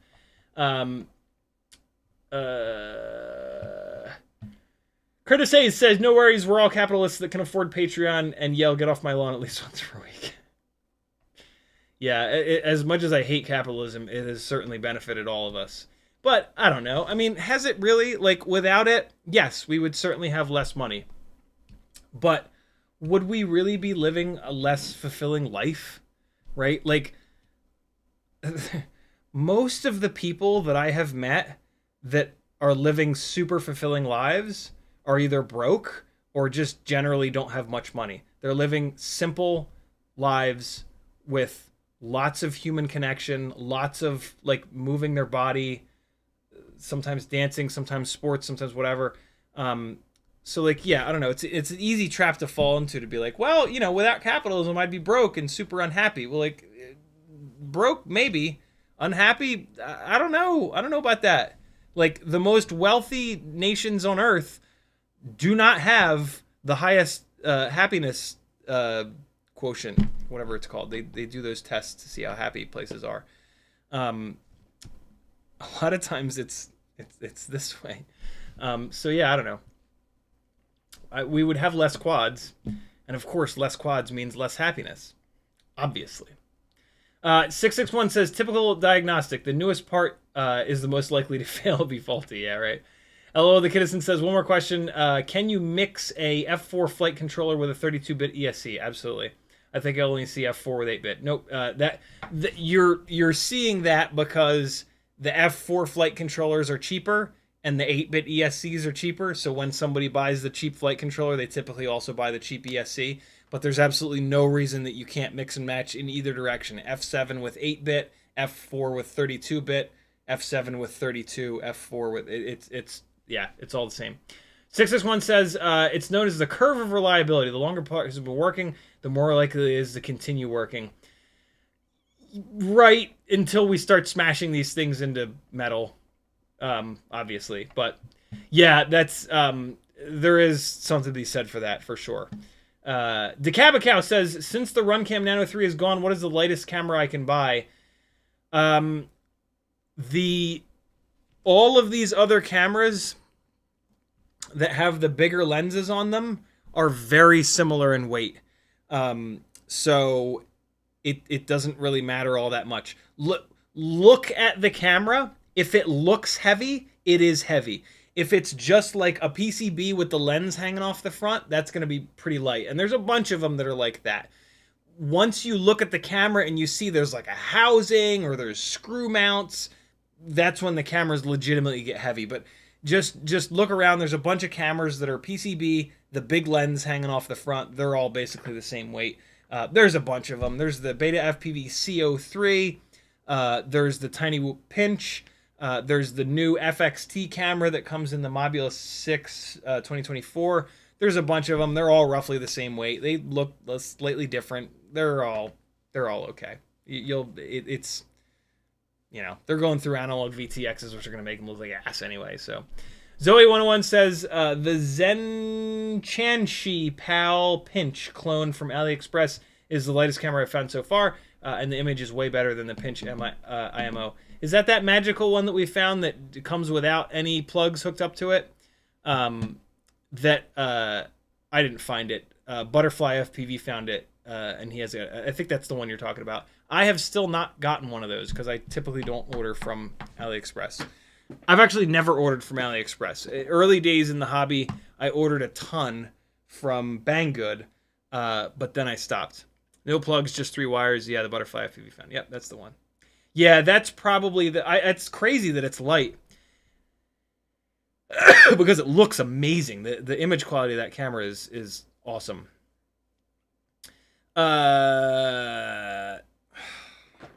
Is it really $13 with free shipping? Oh my god! Did you spell it right, Zoe? If it's really only $13, I guess I need to do an AliExpress order. Hold on, let me go to their website and just search for it real quick. Zenchanshi.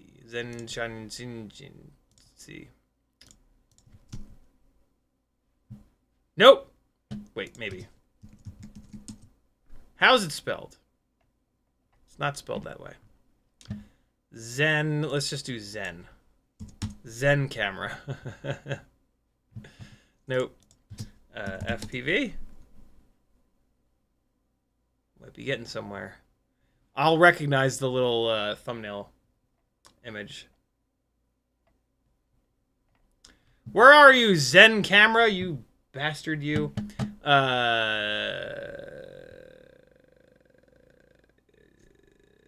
X12 Pro? What's an X12 Pro? What is that? Oh, for God's sakes. X12 Pro? What? Man, AliExpress is a nightmare. The fact that they do this and they let all these different companies have these individual listings, this sucks. The Pro is the one with UART elrs. Ah. I'm actually good on X12s right now. I have 2 of them. But where's that Zen camera? FPV camera. Tiny whoop. What about that? Is that it? Yeah, Zenchanshi. That's the one. Oh, they don't have their own name in the title of it. Is that the one? No, that one's too small. That one's too small. That's not the one. Maybe it is. Is that the one? I could just look at Butterfly's video. I can't believe they don't have their own name in the listing. Boy, is that, if that's not a sign of the times, I don't know what is. Zenchanshi. Zoe101 sent the link in Discord. Thank you. I'll just check that after the stream. All right, Mob6 Mega Donkey Quad coming at you. Coming in hot. How is it that this camera, this camera goes crooked between one stream and the next? I made it worse. How is this real life? because I got it on a big long stick. All right. Here we go. Okay, I'm now going to attempt to show you how to switch motor bells on 0703 motors. I've done this once before, and it is a goddamn nightmare to actually be able to show this to you guys while I'm doing it. But I did figure out a new little thing. All right, so you got to remove a C-clip, and that is the difficult. You got to remove and replace a C-clip, and that's basically the most difficult part. So here's the magical trick that I've found. You want needle nose pliers like these, smooth jaws, sharpish tips. These are Lindstrom 7890s. You need to put the jaws on the open end of the little circlip there, and then you're going to put the other jaw on the motor shaft. And I cannot do this without the nerd goggles. So first things first, put your fucking nerd goggles on so you can see what the hell you're doing. Now, you know what? I'm going to do it without the nerd goggles. I'm going to try to do it from the OBS window, because that's kind of the only way that I can do this and keep it in focus at the same time, because I'm on manual focus. So move it around, and it's hard because the jaws are gonna hang up on the brass washer there. Yeah, I can't do it from the OBS window. I got to do it normal. So hopefully this is somewhat in focus. Now, see, the problem is I have to turn it upwards so that I can see it. All right. There it is. Did you see that? Nope, you didn't see it. How the hell? How am I going to hold it? Well, look. That's what you're trying to do. You're trying to just get it started like that. At that point, you're going to put your finger on the C-clip to try to keep it from flying away, and you're just going to give it a little nudge. Ready? Put your finger there, and then give it a little nudge. And that'll pop it the rest of the way off, unless your finger is in the way. That'll either rotate it the rest of the way off, or that'll shoot it across the room. Did you see it? So you just push it down like that, and now it's free. The other way that I just realized before the stream today, let me do the other motor, is when you're popping it like that, when you're trying to get it started like that, you then just rotate the pliers a little bit. All right, so we get it started here, and then I'm going to get as low as I can. I'm going to get my head as low as I can to see what I'm doing and show you guys what I'm doing. Ready? So actually, I'm going to clock it like this, because after I get it started, I'm going to rotate these pliers a little bit. All right, so one set of the jaws on the motor shaft, the other set just barely on the C-clip. Give it a little squeeze. Nope, it keeps slipping off.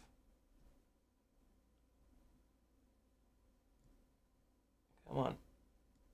There it is. It just got started, and now just twist. See? And see how it shot off? Okay, I had a funny feeling that was going to be the problem with that method. I got lucky, and it didn't fire across the room. Don't do that. Don't do that method. That's only the third time that I've done that method, and it tried to shoot the Jesus clip across the room. So don't do that. Yeah, that if it did it on the third try, it's going to do it more often than not. The way that I showed you on the first motor, it's maybe like 1 in 20 that the C-clip will go shooting across the room. Which are pretty damn good odds. So yeah, all right, now you've got the C-clip off, but you've still got two little washers there. You've got a little brass washer, and you've got a little Teflon washer. And the brass washer is on the bottom, because when this thing starts to make power, it pulls up on the motor shaft. And so it's going to pull up from the brass washer to the Teflon washer, and for some reason, that's the way Happy Model wants it done. So at this point, what's kind of cool is you can just pull the bell off, and that will take those clips with it. You can also, all right, so this is the quick way of doing it. You just dig your fingernails into the stator and gently wiggle and twist and pull the bell off. Sometimes it actually won't go because those washers. All right, cool. So I get to show you the other way. The other way, sometimes the washers will bind up on that notch that's in there for the C-clip. And so sometimes what you need to do is take your sharp-tipped tweezers and dig them under. And you've got to get these little washers off like that. And when it pops up like that, rotate it around and put both jaws under there because you need to pull it straight off. This is also a time that you're going to lose these washers. You got to be so gentle when you're doing this. Don't put any force on this, or when they let go, they will disappear. Once you get a little bit of a gap there, what you can also do is come in sideways and grab them like this.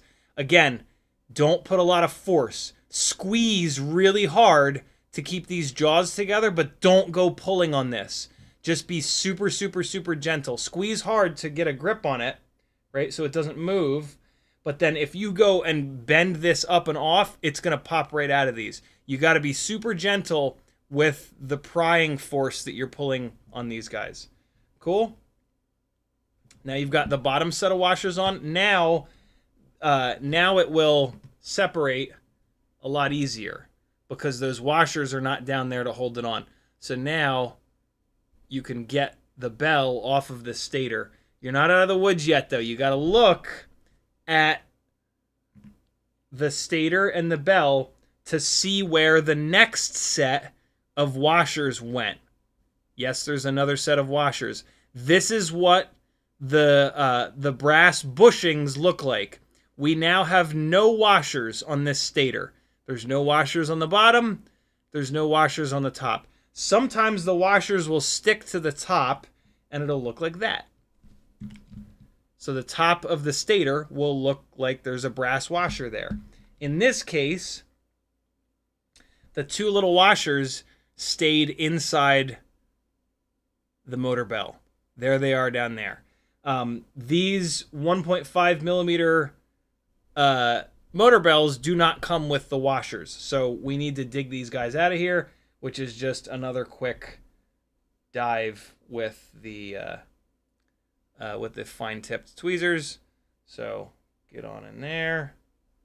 And again, super gentle. These things are just dying to fly across the room and disappear into your carpet forever.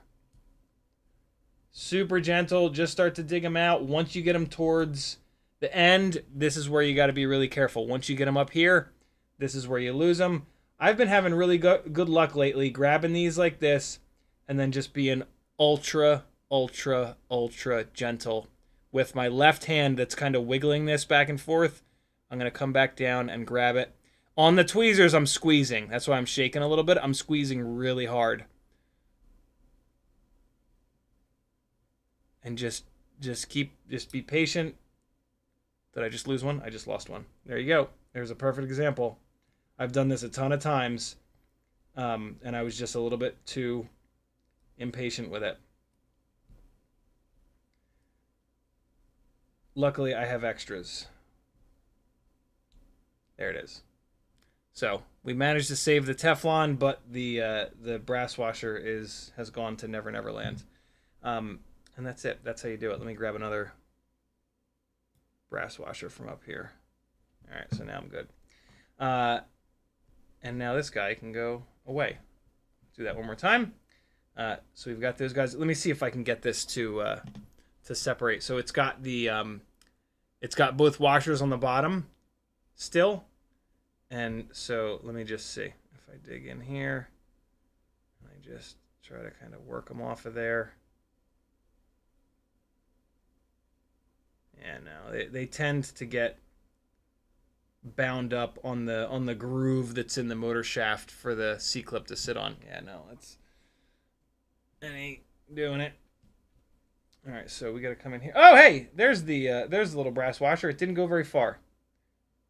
It went right next to the camera. You might be, I saw somebody in the chat say just use your fingers. Some of you guys might have fingernails and you can use them. I have generalized anxiety disorders and I eat my fingers. So I can't do that. But yeah, just get in here. The trick is to just be ultra, ultra, ultra gentle with this. Any amount of force that you put on this could easily have it fly across the room. And if it leaves your little workspace, you're never going to find it again. And so just try to be patient. It's kind of a mix. Like sometimes you can get them evenly under here and try to kind of pry it off. But when you have a tendency to start pushing on this and prying on this, and that's when they're going to explode and go away forever. That one popped off, but it didn't go very far. That's what I'm saying, man. If you want to be super safe, do all of this in a clear sandwich baggie. That is going to prevent them. They can pop off all they want, but they're going to be stuck in the sandwich baggie. I've done it before. The problem I have with that is it's so hard to work inside of the plastic sandwich bag that, like, and this is hard. These are hard to get these off in general. That's another one where the stator does not have the washers with it. So this stator is good to go. The washers are inside the bell again. Usually the washers are inside the bell. So let's go digging in here real quick.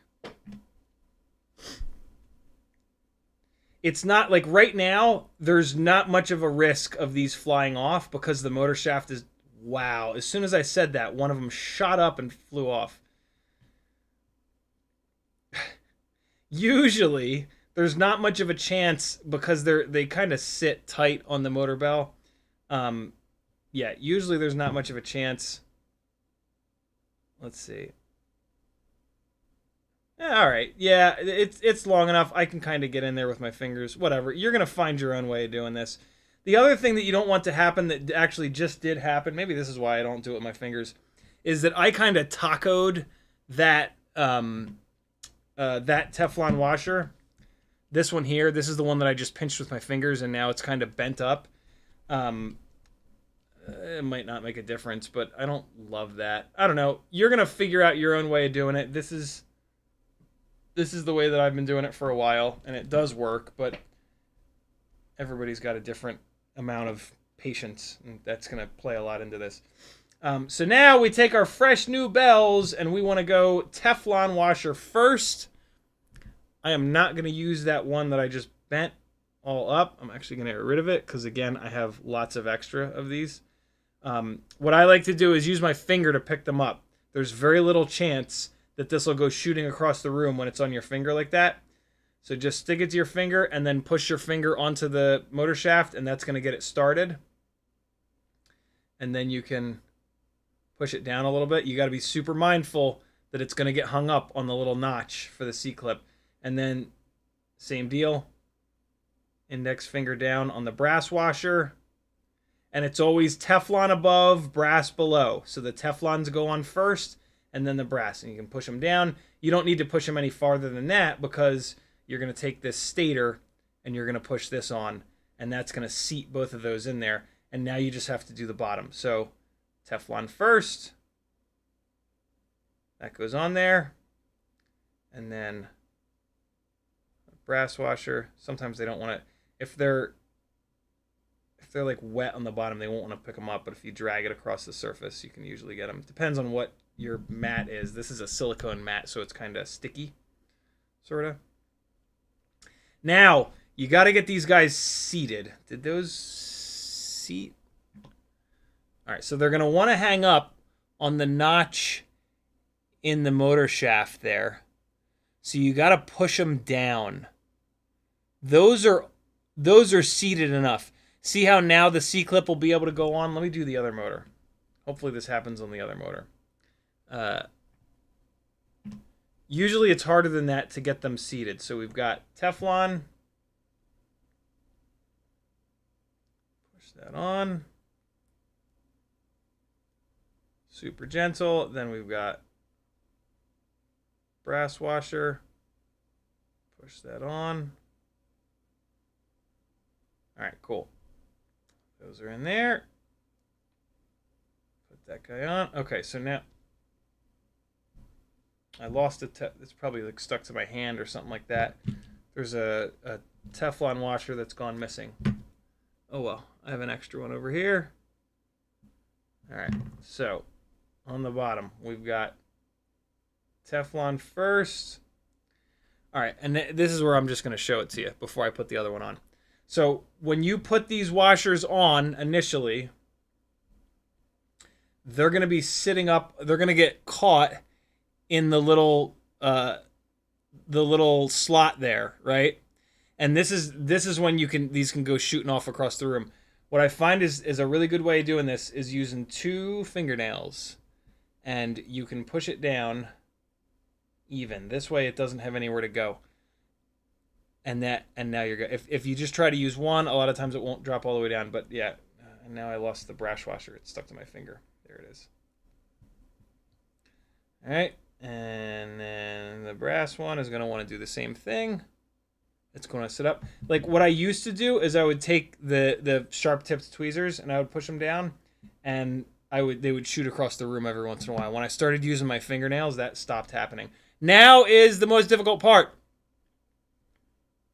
It's getting the C-clip back on. Here's my preferred process. Sharp-tipped tweezers. First of all, you got to have your nerd goggles on at this point. You got to be able to see what the hell you're doing. Sharp-tipped tweezers. All you're doing with these is getting it started. When you drop it, hopefully it sticks to the motor. This is all, like, you are in danger of losing this C-clip the entire time. All you want to do is get it on there. Just get it onto the bottom of the stator. All right? Now you're going to close these guys, because when you're squeezing with these, when you're clamping with these, you're putting energy into it, and that energy could be the reason that it shoots. So now you're going to close the tips, and you're just going to push it around. And all you're trying to do is get it started. You're not going to put it on with these sharp-tipped tweezers. They're not strong enough.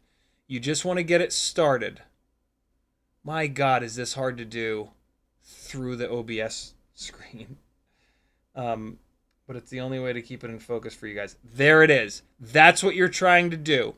The C-clip has both of the little ears in the little groove. All right? Now, you're going to rotate that around so where it's facing down, and now you're going to take your fine-tipped needle nose jibbo-jabbos, and now's where you can really lose this thing. You're going to go one jaw on the motor shaft and one jaw on the bottom of the C-clip. You got to make sure that you're dead even. I get my finger in here to try to keep it from shooting off forever,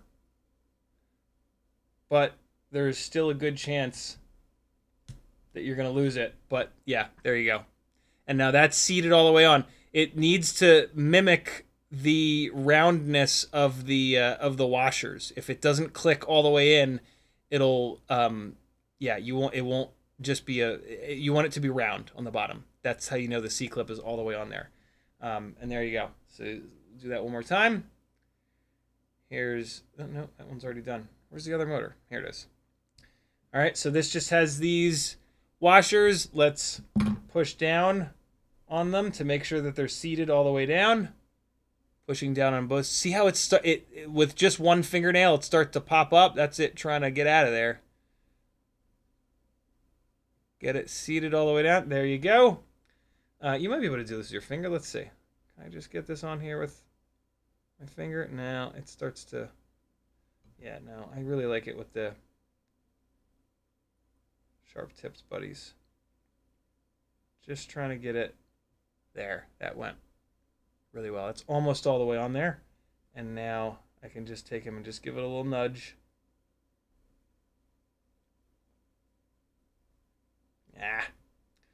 It helps to use stuff that's not magnetized. Try to have a set of... I try to have a set of everything that's not magnetized. It's hard when you're working on motors, though. They kind of pick up the magnetization pretty easily. Almost there. There we go. That's what you want. You just want it pushed as far forward as you can, and then twist the motor bell to get it into position to where it's facing downwards like that. And I'm going to put the nerd goggles on for this one because I almost didn't get that last one because I couldn't see what the shit I was doing. And here you go. I put the jaws on the outside of the motor shaft first.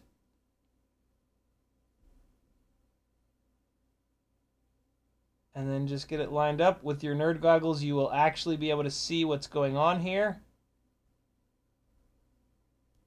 You got to make sure these are in the groove, just like with vinyl. That's what not to do. I tried to back it off, and that gave it the chance to fire. And I heard it bounce off the toolbox, and then I didn't hear anything, so it is gone. We will try again. All right, there we go. That one was quick. Just got it started, and then get it facing down. The other reason I'm having a hard time is because I'm trying to keep this in focus for you all. When I do this alone, at this point, that's the first C-clip I've lost in a while, actually. So once you get these two jaws where you want them, that's where you can bring your finger in to just kind of block it. It might still shoot off, but usually you can block it. That's an example of it not going far enough on. It's almost there, but it's not quite all the way on. You see how it's not round? You see how it's an oval right now? That is a C-clip that is not all the way on there. That is not going to work. There's a gap right here. You see that gap? This needs to get pushed further on. But basically, like, you see how you can see some of the Teflon there? It's not a perfect circle. This needs to go farther on there. That doesn't happen a lot, but it does happen sometimes. You got to come back in here and get it the rest of the way. And I think that is now seated. Yep, you can turn it sideways and you can see that it's seated all the way. That's how you do it. It's not easy, but it's totally doable. This is why when you bang up a motor, you want to save that motor. It's got perfectly good washers and C-clips on it that you're going to want, because you are going to lose some stuff doing this. You are going to lose some of these. It is just the way it is. Let me put this back into autofocus. Good God, it's 11:55 already. Jesus, I haven't even pulled the rig apart. Truthfully, that's the most difficult part. The rest of this is just soldering small stuff. We've talked a ton about that. Yeah. Oh, man, I got to pull all these screws out. I was thinking I might be able to get this done tonight and fly it. That ain't happening. Curtis Hayes says we saw it. All right. And now we get to remove all the motors.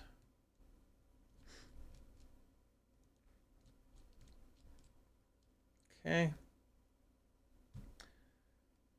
Motor 2. Actually, this is motor 1.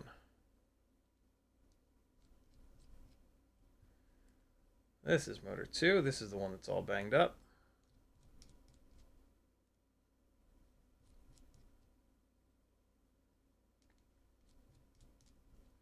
And last one.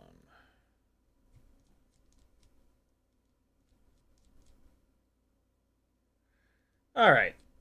So, the direct soldered motor nightmare begins.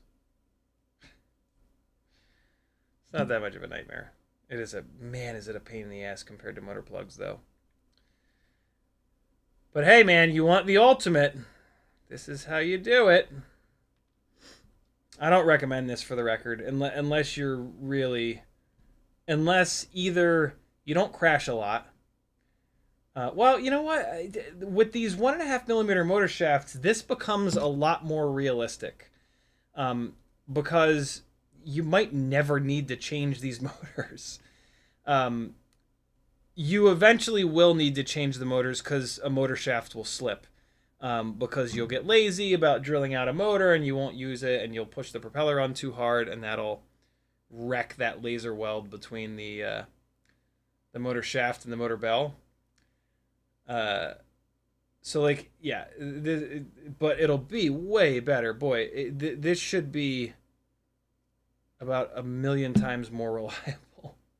The 1 millimeter motor shafts, like I could bend those in a couple of batteries if I was really trying something stupid. All right, so light AF frame going aside. Let's actually give this frame a little health check. Make sure that everything is happy. Yeah, everything is cool. All right, good. This, the camera is direct soldered, so that's going to be a pain. But the antenna is on a UFL, so I can at least pop the antenna off. Look at that. It didn't take the UFL with it. That's awesome. I replaced the elrs antenna on this with a slightly lighter weight one. That was a waste of time. All right, this is on tall grommets because the light AF frame, because the USB that they use on the Mob6 2024 is ever so slightly longer than normal USBs, and when you pair that with the light AF frame, the USB port becomes the lowest point and the battery pushes up against it. So yeah, this is one of the things I don't like about the new Mobula AIOs, is that they're using longer USB, I don't know, what's it called? A port connector, which is just silly. But, you know, you can just run slightly taller grommets to get around that. All right, so here we go. Soldering to Tiny Whoop AIOs. What an absolute joy.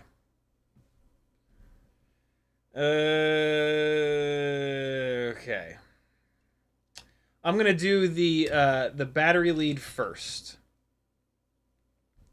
And so let's get this thing in the OmniFixo.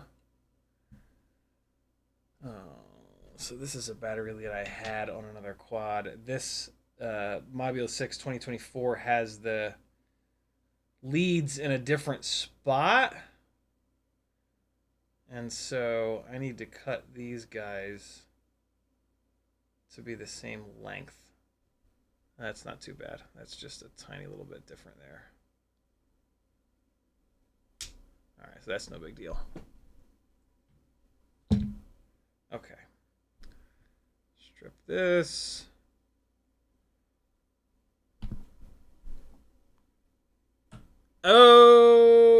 Okay. Battery lead first. I hope that's not too short. There's a chance that's too short. All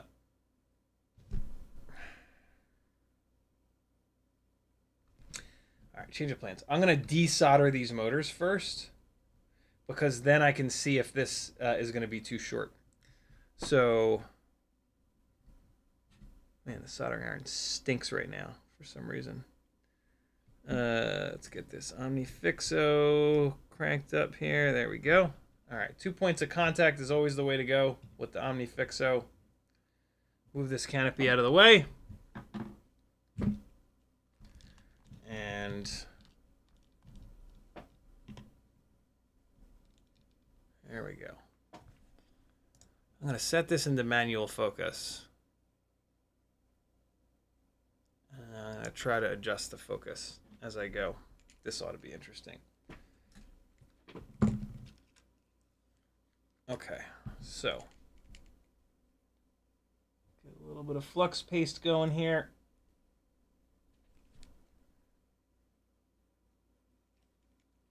All right, and just a little. Oop, that's way too much. Okay.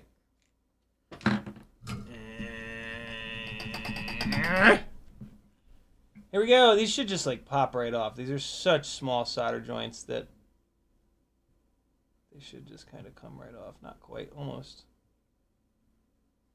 Yeah, that's what I was kind of expecting. I mean, we're here. I might as well swap the motors out. No, it's fine. Yeah, no, we're here. Let's just do it. Let's just swap the motors. I'm just gonna blindly put that power lead on and just assume that it's the right length. Okay, so since I put some flux on there, there's still a bunch of flux here. I don't have to redo it. And now what I'm trying to do here is push the silicone up against the board. What the hell happened there? There we go. I find that to be really important, to try to get that silicone right up against the board like that. Could you guys even see what I was doing? I think maybe you could see what I was doing. The first one I like to do by hand. After that, I kind of have to do it with the tweezers because my fingers won't fit in there anymore. So grab it with the tip of the tweezers. And again, you're trying to push up on this a little bit so that the silicone is hanging off the bottom of the board. That is going to make these much more durable. And it's really important. It's also really important, though, that you don't push the silicone up into the pad, into the little pocket.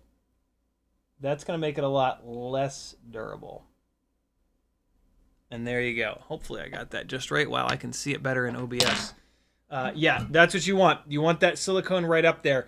These wires are going to bend. And if you've got a gap of exposed wire in between the pad and the silicone, that's where it's going to want to bend and break. If you get the silicone right up against the AIO like that, it'll bend in the silicone. And as you can see, with it bending in the silicone, it bends a big, long area. If there's a little bit of exposed wire below there, it's just going to bend and crease and let go. So yeah, that's actually really important for durability's sake. It is hard to grab this board with the OmniFixo, although luckily they just use the little pockets, and so I can grab it like yeah. All right, move the work to us. We're gonna put a little bit of flux on here. It's way too much for that center. Share it. There we go. And yeah, that flux will spread out, and then we can reuse it when we reattach the other murders. Okay, there we go. Just like that. This is another one of the good motors. Where did I put the other one? Oh, it just fell down. All right, so these two are good. Put those over here. Okay. First one, I'll try to do it by hand.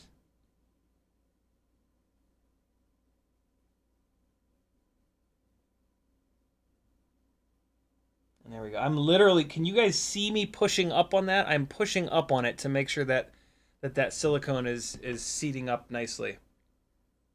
I don't know if that comes through in the video. I'm going to rotate this a little bit because I need to be able to get the tweezers in there. Couple of random points here. When I do this stuff, I'm putting this part of my palm down on the desk. The reason why you don't see me shaking is because I've got a point of contact here on the desk, and then all I'm having to muscle is like my fingers up here. So when I'm on the tweezers,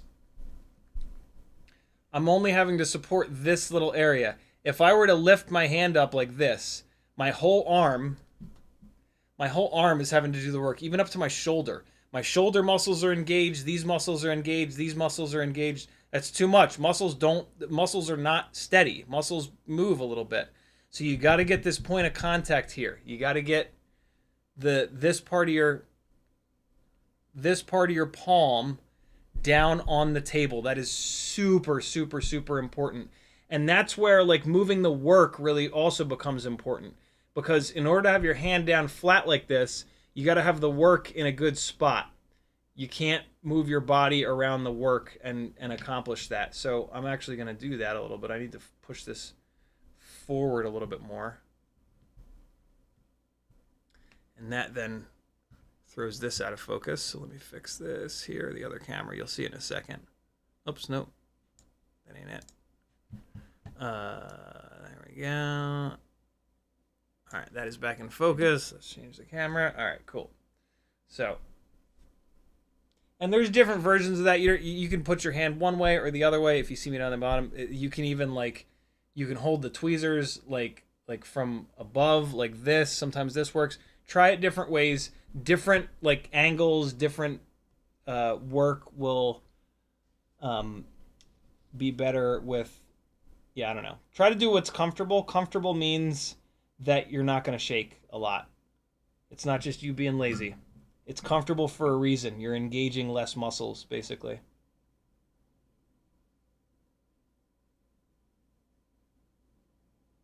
All right. That one was a little ugly. Let's redo it. All right, let's start over. Get it out of there. I did not have... I gotta just adjust my hand.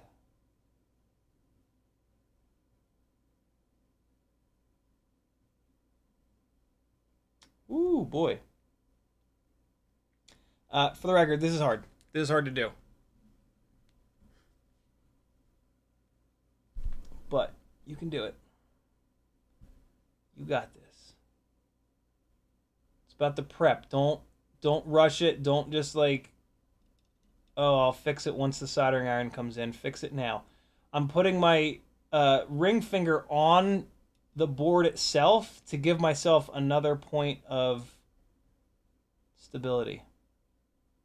It's also called, in shooting, it's called bone support.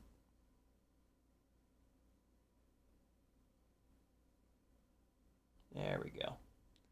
That's a good one. And then the last one here. Whatever you have to do. Everybody's hands are a different size. Everybody has different gear.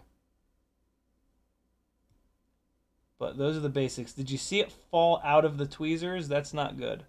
That was me not clamping the tweezers hard enough. There we go. And then just to check it, you just look. You guys are getting to see the perfect angle on it to see if that silicone is up against the board. And in this case it is. So we good. Woo! All right, next.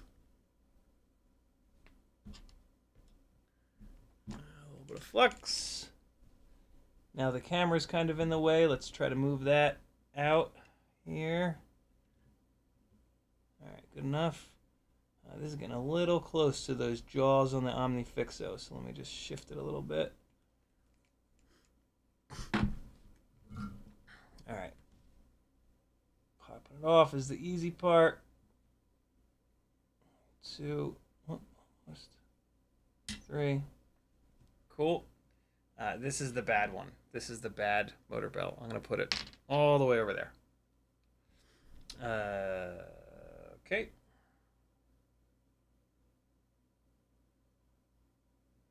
I should have done a couple of these motors before the stream, but oh well, this doesn't take that long. This first one on the left is going to be really difficult because the OmniFixo is all up in there. Let me see how much. There we go. That's just enough. That is just enough. All right, first one by hand. Maybe. Shit's starting to get in the way. Angle this down a little bit so you guys might be able to see. I might not be able to do it though. Ugh, this is gonna make it harder on me. Let's see if I can pull this off. There's that first one.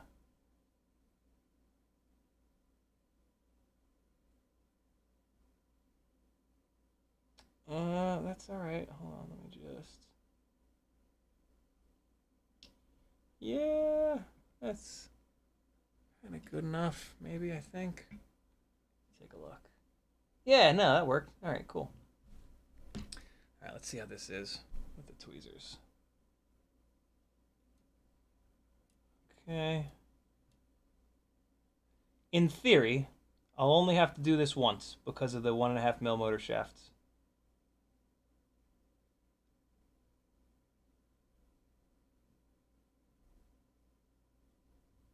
Hey.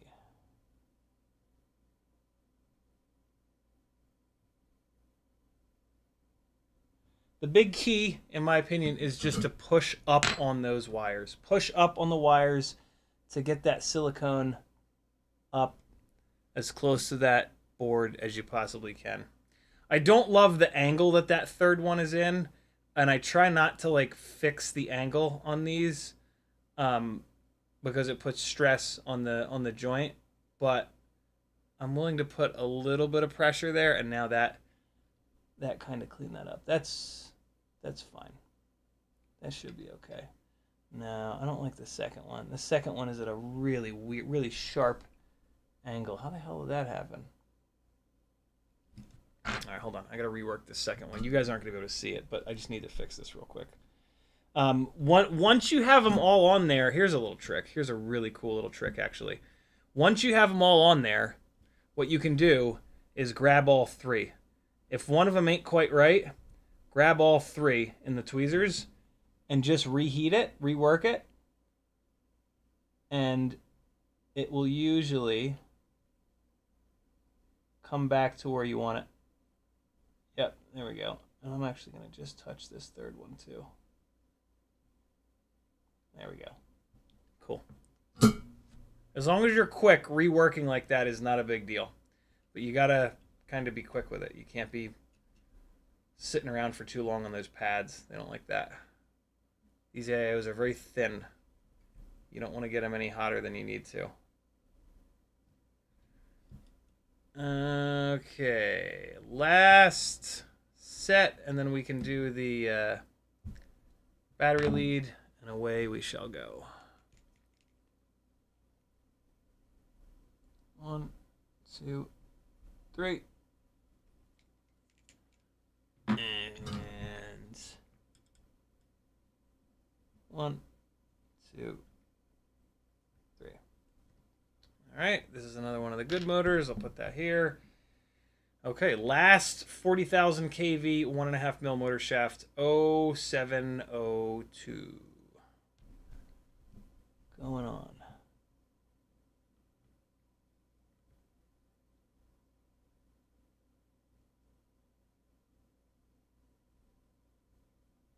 I think I got that. Yeah. Good to go. All right. As you can see, I'm holding the tweezers really weird right now. It's just to make the angle, right? Whatever it takes. And also, what's kind of nice about doing this is I can put these fingers down on the desk. So not only do I have my palm down, but now I've got these fingers down, and that'll really prevent you from shaking. You'll see what I mean. If you aren't already doing the bone support thing, once you start to figure it out, you'll be amazed at the difference that it makes in shaking or not shaking. Yeah, that ain't gonna quite work. I don't have the. This is fine. One of the other things that happens is if the wires aren't pointing in the right direction, fix it. Don't try to rotate your hand. Just take your other finger in there and just bend the wire. The wires have that memory to them. Use it. Use that to your advantage.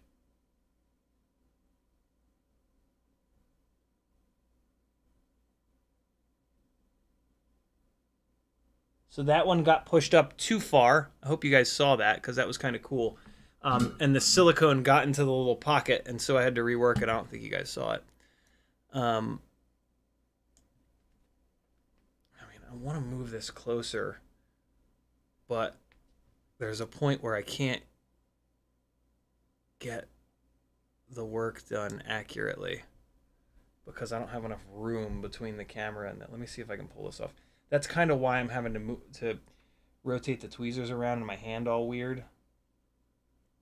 See if I can pull this off. I'd love to do one of these like ultra close for you guys. All right, again, this is not pointing correctly, so let's fix it.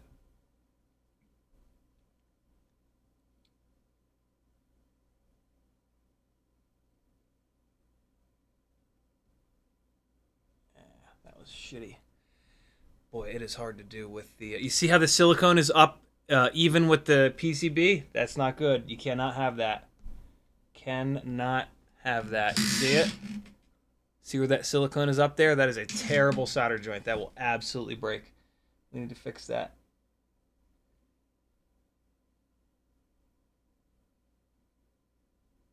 There it is. I think that's better. Yep, you can see it. You can see that silicone down on the bottom there. The nerd goggles are great. Don't get me wrong. When you get your nerd goggles, use the highest magnification ones, the thickest lenses in the front. But these 5x loops zoom more than those nerd goggles. You have to check your work with these. I mean, you don't have to, but you should. This is where you will see all the crimes. This is where you will see how shitty of a solderer you are. But that's a good thing, because this is how you learn. Those joints are fine. First set is fine as well. Second set. No.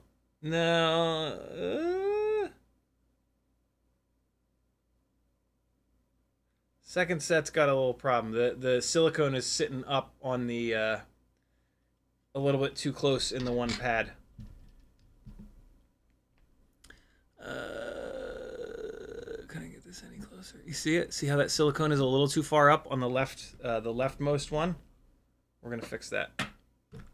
It's probably okay because it's not that bad, but while we're here, let's fix it. Let's get it perfect. That's the one that I did by hand, so it's kind of not surprising that it's not quite right. All right, so let's do this. See how it like notched down? That's because it was on there wrong. See, and now it's in there right. Oops. Yeah, perfect. All right, we're good. That. Oh wait, shit. I still have to do the battery leads. Man, I hope this is not too short. I'm just gonna do it. I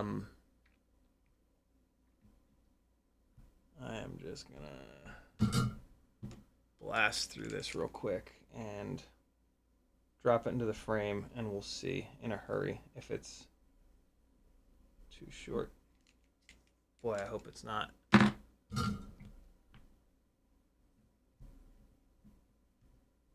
You guys see the difference that the flux just made?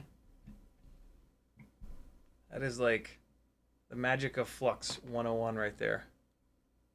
Where's that battery lead at? Here it is. So what do we got? Ground on the left. Oh, well, that's good. I like that. Ground on the left, voltage on the right. I'm not going to show you this guy on the other camera. It's just the battery lead. It's way easier. Push it in there. Compared to those 30 gauge, oh boy, this is like a joke. Ground is, of course, absorbing all the heat. There we go. And I'm doing the same thing. I'm making sure that the silicone gets on the bottom. The positive lead here is not tinned because I chopped it a little bit shorter. So we are going to take care of that. All right.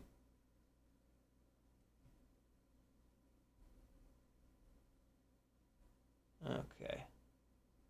There we go. And down a little bit here. This wire is hot as shit, but it's worth it. Feel the burn. Embrace the pain. There we go. That looks good. I'm actually going to re-hit the ground just to get it pointed backwards a little bit.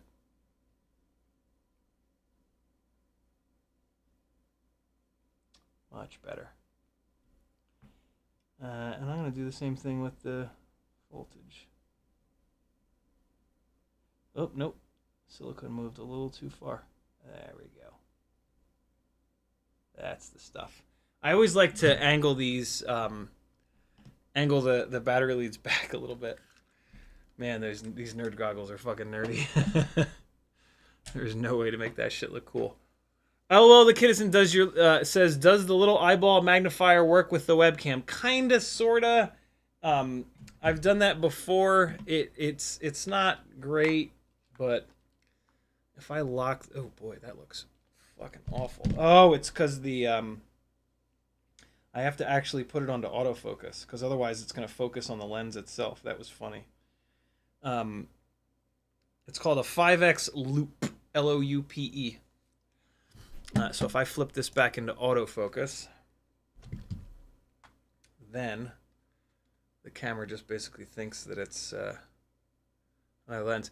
And you see, like, I can get a little bit closer with it, but it has a hard time. Like, this is barely any closer, you know what I mean? And I have the loop is touching the work. So it doesn't, like, it kind of works, but not really. Boy, does it work when it's in your eyeball, though. When you're holding it up to your eye.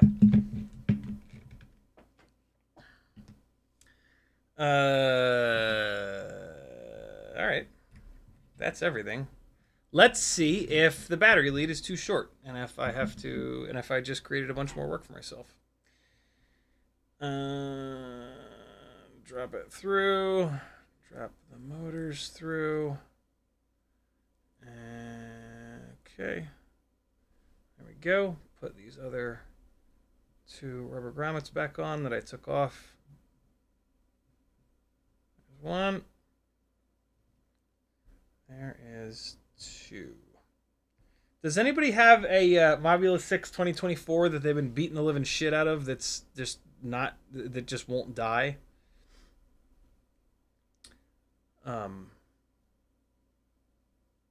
I've flown this one quite a bit, and it's been totally fine. But I've heard from people that they've had them let go pretty quickly. A lot of times it's just the camera that goes, though. The G-string camera mount that the Mob6 2024 comes with is like the first thing that should be changed, in my opinion. Oh, no, we're good. This is plenty long. I could have actually cut this lead shorter. Damn. Okay, that's fine. All right. Okay, so let's just get that seated real nice, like. Good to go. And put these motors up in their little... let's get the motors screwed down first. I cut these motor leads pretty short. I don't necessarily know. I mean, on one hand, like, fuck it, save a little bit of weight.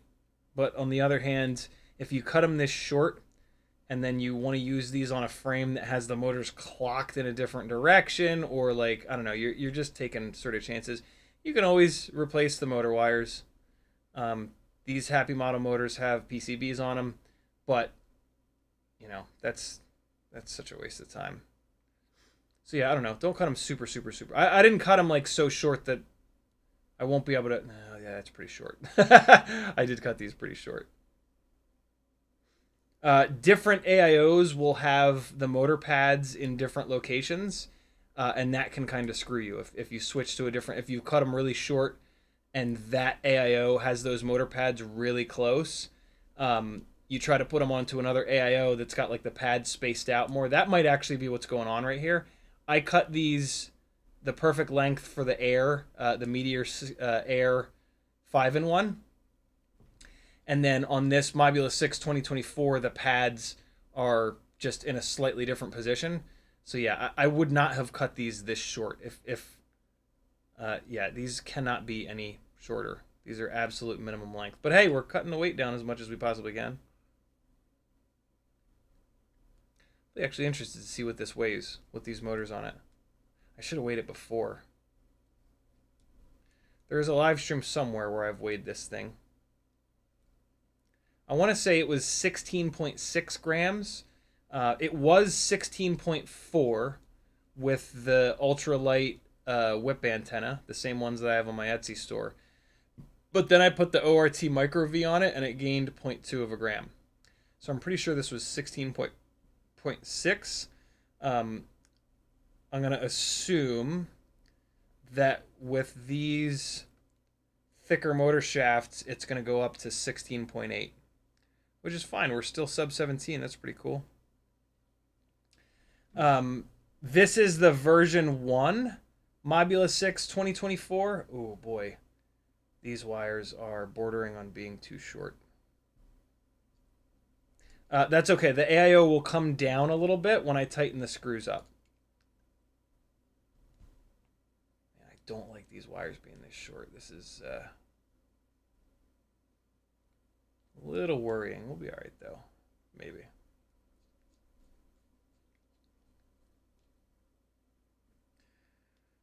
Catch! There it goes.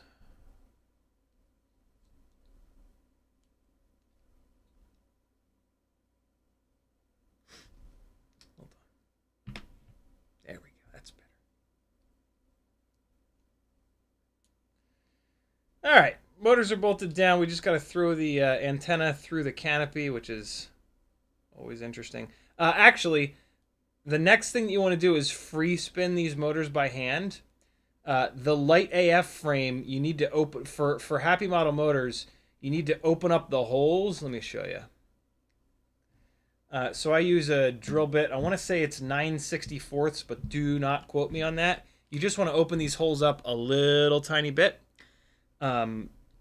You'll see the little bit of extra plastic. See how I've drilled that center hole out? Happy model uses slightly bigger C-clips than everybody else, so you need to very lightly drill these. Come on, man. There's so much contrast on that. There is no reason for you not to focus on that. Yeah, see on the bottom there's a chunk of plastic. That's from me drilling it out. You can really see it on this one. Yeah, you see that? You can just tell that I drilled it out. So what you want to do at this point is just spin these motors by hand to make sure that they're not binding up. They should spin super free. This one's binding up. Maybe not. I did just change the bells. You'll know it when you first arm it. If a motor doesn't spin, it's probably binding up. All right, so our micro V is already through here. Let's get this situated. And all right, so elrs antenna, you go there. This guy goes here. All right, so let's snap this down.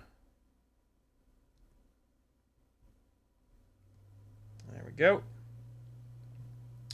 And get this Express LRS antenna. I like to run it up the front of the canopy. I just try to get it as vertical as possible on this. There we go. I'll show you with the other camera in a minute. But there we go. Make sure that's all lined up. That's all plugged in. And now let's run these guys down in there. All right, there's one. Let's just get a second one and then I can start showing you guys some stuff. Oh, these are not sticking to the screwdriver. That's weird. Either the screwdriver lost its magnetism or these screws are aluminum? No, surely not. Okay, there we go. This is how I like, on the Mob6 2024, I like to run the antenna like that.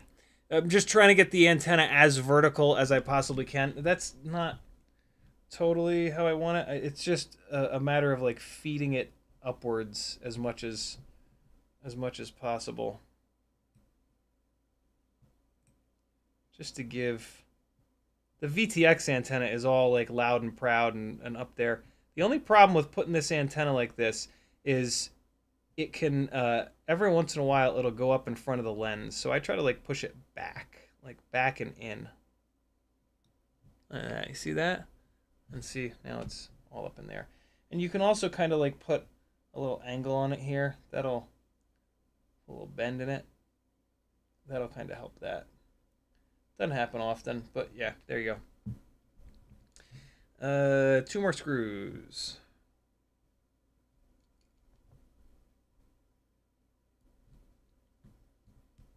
Always make sure that you're actually screwing these into the plastic. Just pull up a little bit. You can easily screw these in between the rubber grommet and the plastic, and it'll thread, but it won't like actually thread. And when you pull up on it, it'll just pop right out. I think these screws are aluminum or something. What the shit? These are slightly longer canopy screws. I only have like 2 sets. I don't know where I got them from, but I save them for my favorite rigs. Always check for stuff that's kind of getting pinched in between the canopy. And let's get these guys tightened down. You want the rubber grommets to squish, but you don't want them to squish that much. Here's going to be an example of that.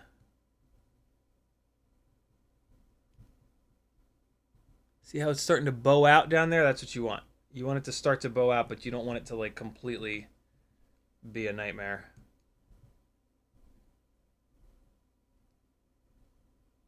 Just till it starts to bow out.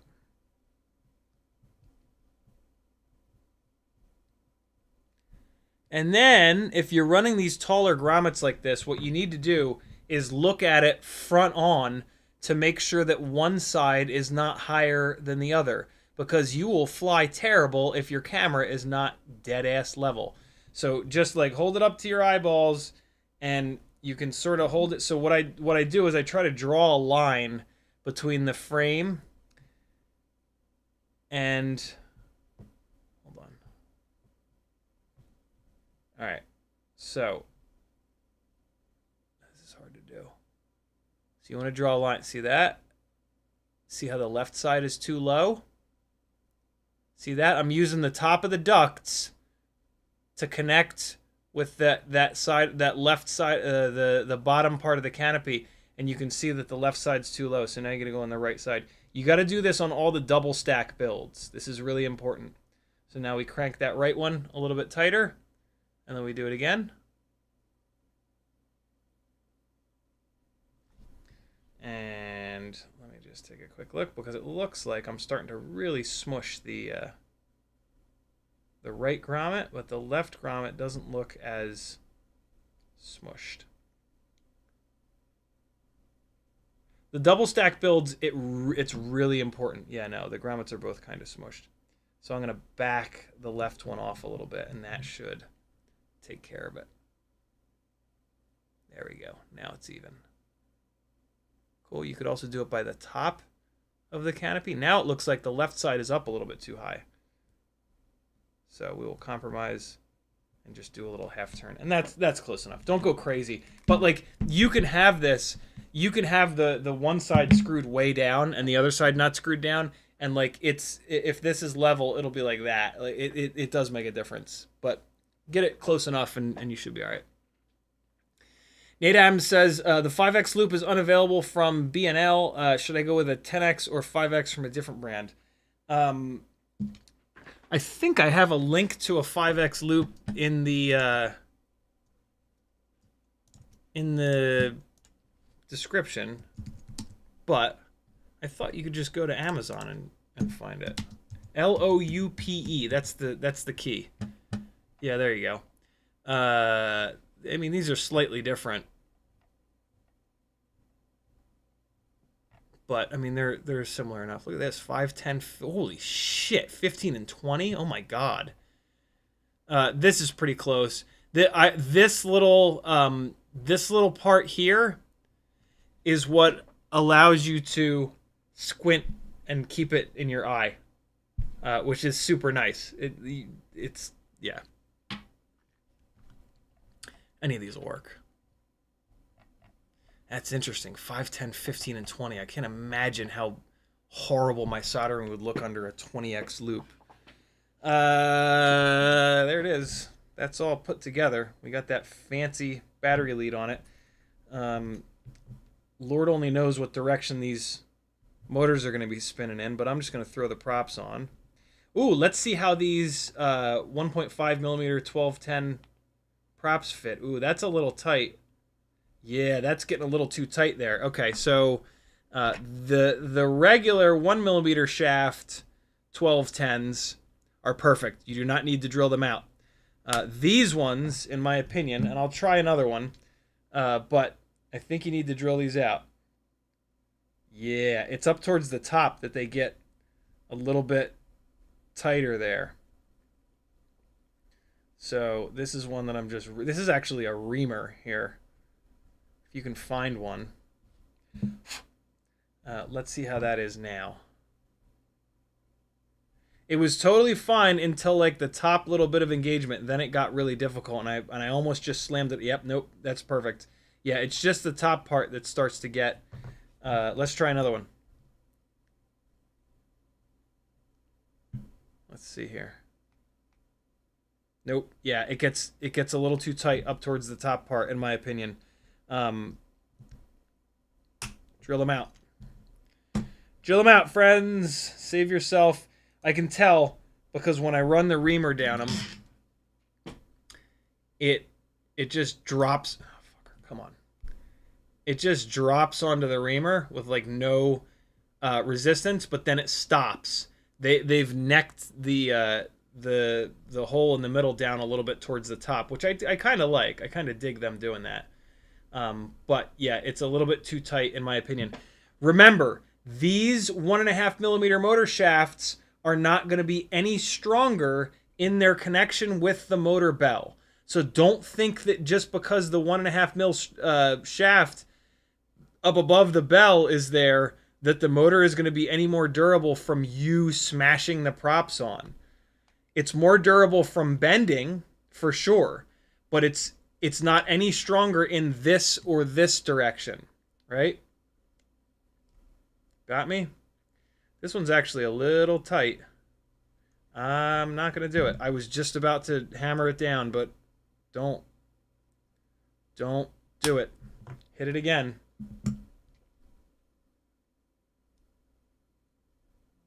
Oh, this is one that I haven't done yet. And like what I like about the drill bits that I use is that they're not too aggressive.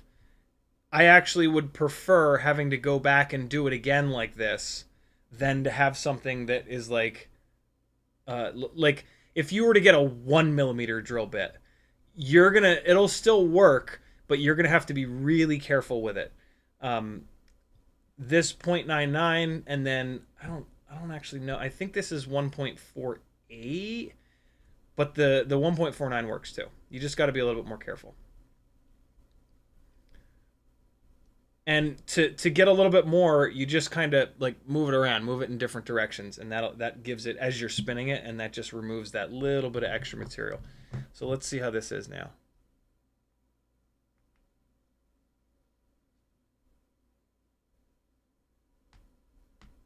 I should have actually removed a little bit more, but it's on there.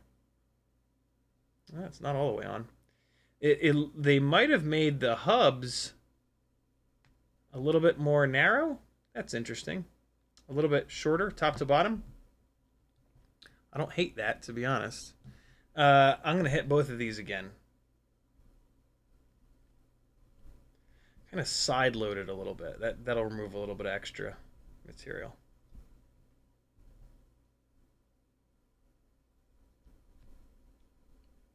Nate Adams says the one linked in your description is not available. Thank you, dude. 661 says, actually, they're knurled, so they are stronger. You are correct that they are knurled, but they are knurled in a way that is no stronger in the directions that we ruin them, taking the propeller on and off. Most knurling that you think of is cross-hatching, like on our standoffs, right? This is not the way that they are knurled. They are only knurled in the up and down direction. Do I have a broken motor shaft here I can show you guys? Oh, that's stupid. I've been throwing them away. Should have kept one of them. No, I have one. Didn't I keep one of them? Damn it. Yeah, no, they're only knurled in this direction. So it only helps in the twisting direction. It doesn't help with up and down. You will ruin just as many motors putting propellers on that are not drilled out on these 1.5 millimeter motor shafts as you will on the 1 mil and everything else. The Happy Model motors have had knurled shafts now for like the last 6 months. It has not helped at all with, for me personally, with motors slipping on shafts, because it happens when you're taking the propeller on, putting the propeller off. Putting it on, taking it off, I should say.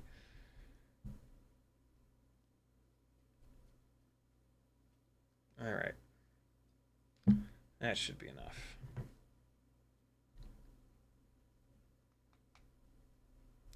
Whoo, boy, yeah, you gotta. These props are a little tight. They're a little tight. They ain't gonna come off, but yeah, they need to be drilled. I'm gonna go one more time with this one.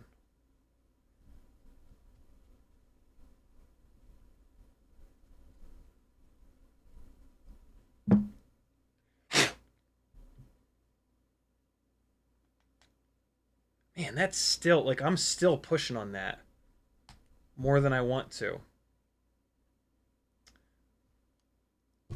All right. There it is. That is the ultimate Mob6 2024. I'm so lazy. I wanted to chop this stream and do the end of it as Patreon only, but I just didn't want to. Oh no! We went up. We are no longer sub 17 grams. 17.12 grams. Damn. That's all right. What the hell did it? You know what it is? I didn't weigh this after I put these taller grommets on. The grommets are rubber, and rubber is heavy. Yes, Islander, it's a spline shaft. Yep, it's splined like an axle in a car. Yep, it's not. Yeah, right. They're actually not knurled. They're splined. They are splined motor shafts. They're not knurled motor shafts. I think knurling refers to like some sort of a crosshatch. All right. Well, let's fly it. It might be all better. It should be. I mean, fresh motor bells, fresh props. It should be. I shouldn't need to adjust the PIDs at all. But I do need to get the motors spinning in the right direction, because they are probably not. Well, fuck it. Let's see. It's quick enough just to throw a battery in it and arm it. You know what? The motors might spin the right direction, because I wired the motors that came off of it up in the exact same way. Ooh, you know where it also gained weight is that this battery lead is a little bit too long. It also gained a little bit of weight there. Look at that bright ass little rear LED jib jab. LED tail. We gotta come up with a name for that. So I mean, it's basically a brake light. Come on. Why is it not bound? Hold on, let's power cycle it. Oh my god, it's not bound. Come on now. 1, 2, 3. And bind mode, press to send binding request. binding. Let's see if it actually does bind. Hey! Uh-oh. So...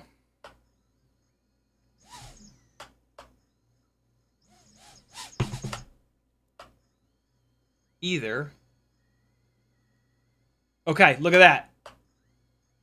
So, brand new bells and everything. First of all, the motors are spinning in the right direction. It just needed a split second to get some of that lube around or whatever. What is the white residue on the scale? I don't know. Just stuff. There's just stuff on there. It's cocaine. All right, you caught me. All right. Yeah, it just needed to work those washers in a little bit.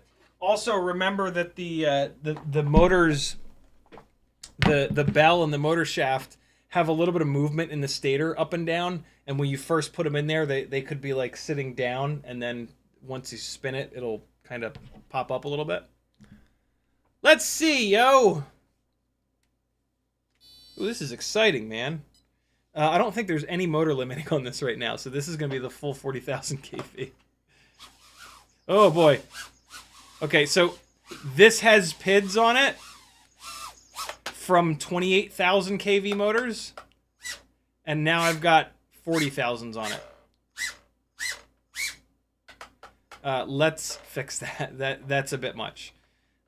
Instead of fixing the PIDs, I'm going to bring the motor limiting down. So it's in here, and it is motor output limit. Let's come all the way down to 80%. Let's see if that is enough. Sure is. Boy, it does not. What's 80% of 40,000? 8, 16, 24, 30, 32,000. So this is basically 32,000 kV right now. It does not quite feel like... yeah, okay, it is.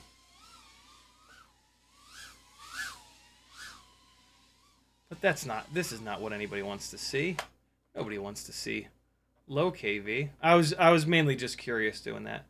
Let's we're going to go all the way up, and we're going to chill the tune out a little bit. Let's go back to 100. And now we're going to go into simplified tune. Wow, the tune is not aggressive at all. I must have already pulled the tune down on the... yeah, I did. Wow, okay, hold on. We're going to actually... oh, boy. Yeah, it can't handle it. We are going to adjust the filtering. In talking to Brandon, he was thinking maybe I had too much filtering. I was over filtering these. Watch this. Watch this. Tiny whoops are weird, man. I mean, all rigs, you don't want to have too much filtering, but you also don't want to have too little. That's not a significant change that I just made there. Why is it on profile 2? Whoa! What is this? I guess this profile 1 is what it ships with. Yeah. Okay, we'll leave it on profile 2. Profile 2 is my typical tune. Look at this. Oh, yeah, this has a lot of filtering. Okay, so see how much D-term filtering there is? Watch this. I'm going to move it up to 1.4. This is going into the red danger zone, right? So you would think that this would make it worse. It might make it better. 1 notch, 400Q, 150 to 800. Let's make sure that this is going high enough. Bring it all the way up to 900 hertz. All right. Oh, come on. Don't. God damn it. Why is everything so buggy all the time? There it goes. Okay. Same battery. I mean, it won't be a fresh battery, but whatever. Wop, wop. Wobble, wop, wop, wop, wop, wop. 17.1 grams, 40,000 kV.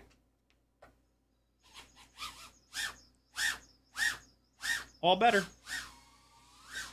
Ain't that some shit? Too much filtering, yo. Ah! Oof. Too much filtering. Oh, yo, I can be ruthless with this thing now. Alright, here we go. If you don't like watching me crash, this ain't gonna... When I fly this rig, you ain't gonna like it. Ah! Ooh, yo. 40,000 kV, and I can be ruthless. This is cool. Uh-oh, get out of there. Don't! No, no, no. It's unrecoverable over there. No, no, no. Get.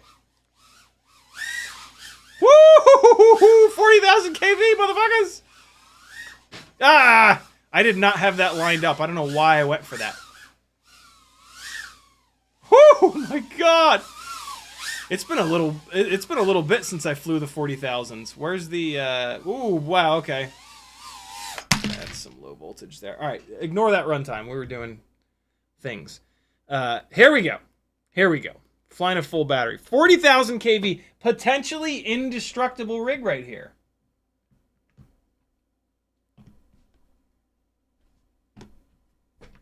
Maybe. Probably not.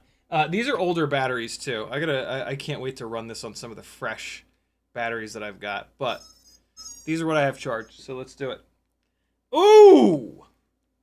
Here we go. Time to get ruthless. Why is it 0 volts? Thank you.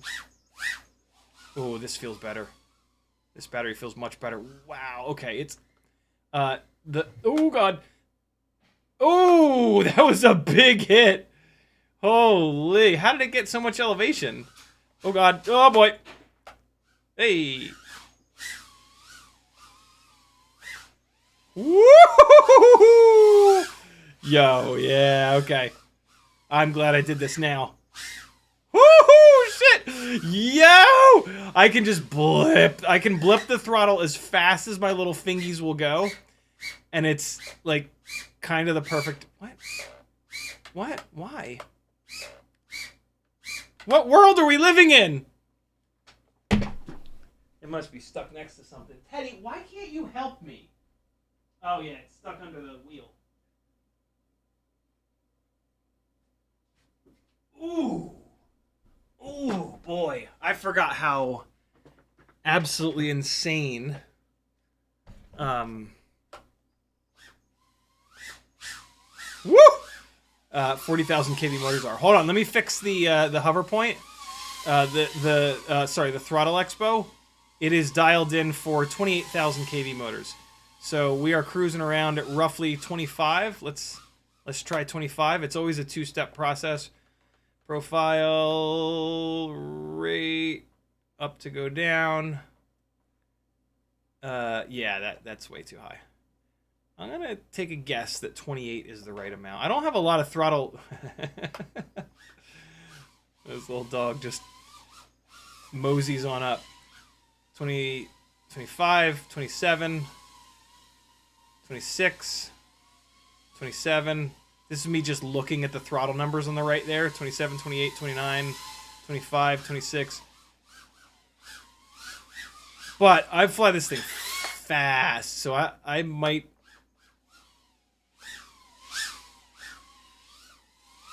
Oh man, it is really hard to fly fast and look at that number. Ah, you know what? I might have had it right. Oh God!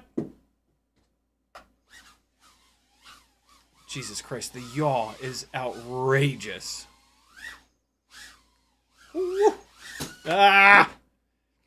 I'm gonna leave it at 28. It feels better here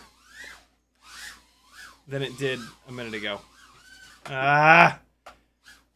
The trade-off with the throttle expo is you gotta find a midpoint that covers when you're flying fast and when you're flying slow. The RC drift car chasing rigs are awesome because I'm always going the same speed.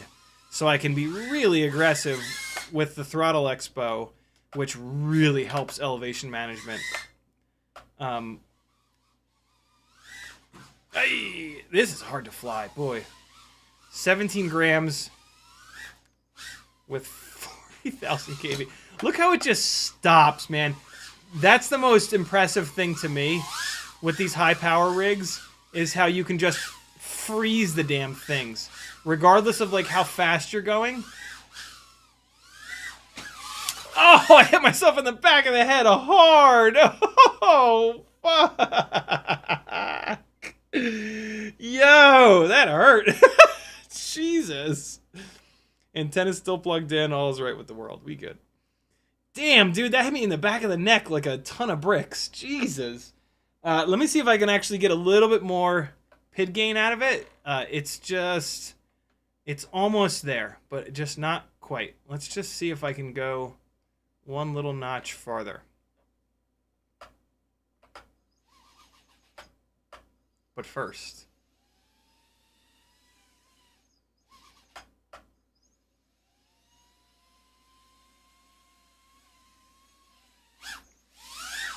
hey, we good. Oh, the battery's dead. Oh, the battery's very dead. Sorry, battery. Oh god, I'm gonna put that right on the charger. That is. I ran that way too far down. I gotta move the warnings up a little bit on this thing. The warnings are not coming on early enough. All right. Let's see. So this is gonna be the main test of that tune. Fresh battery. Oh, buddy, you've got brambles all over you, homeboy. Oh man, you've been out in this land now. What? This is probably a better. Yeah, this thinks it's a 2S. Hold on, I gotta fix the warnings on this. I gotta fix the warnings and the low voltage and the high voltage warnings on this thing. So let's come in here and battery. Oh, buddy. 4.3. Yeah, that's not high enough. Why is that so low? 4.4. And this is too low. We want 3.1. And then we want 3.3. Nope. Actually, I want 3.4 and 3.2. I'd rather come in too early than too late. There we go. Much better.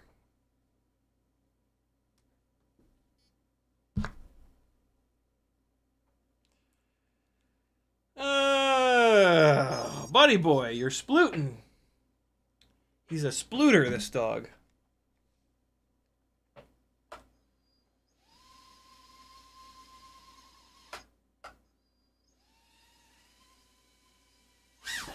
Ah! I framed them up properly, and the tune's fine.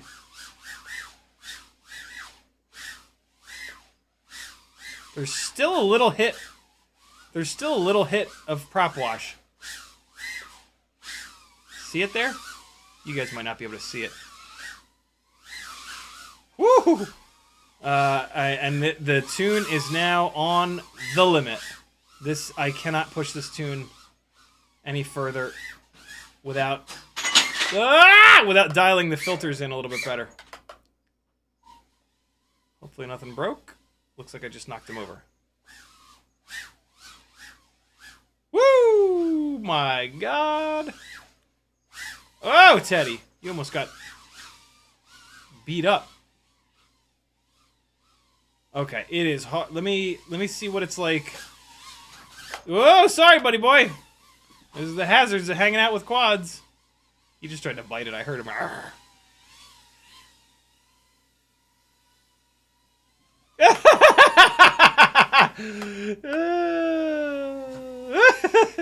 Oh boy. This, yeah, okay. I need a little bit more throttle expo than this. This is I'm kind of bouncing all over the place because of that. So we're going to rates up to go down, throttle expo. Oh yeah, it's only at 20. We're going to move it all the way up to 40. Just because these motors make so much power that you lose a lot of throttle resolution. Oh my God, that feels better. Can you guys see the difference? If you can't, are you drunk? No. Thank you. Oh my God, what a difference. That right there, my friends, is the magic of throttle expo. But we can still go full throttle and get maximum attack. Woo! These motors, though. Wow.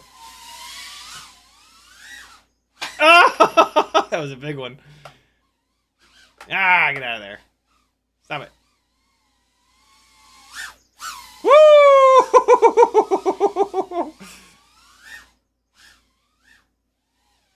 There we go. That's a good low battery warning. Let's see how far back up it bounces.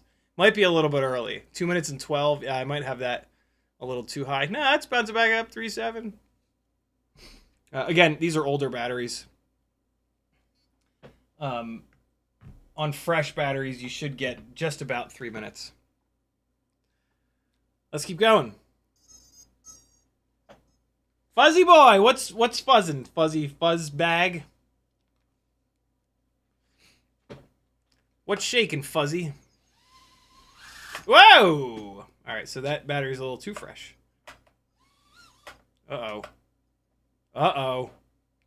Uh-oh. Uh-oh. Something ain't right. Oh, nope. What? That was weird.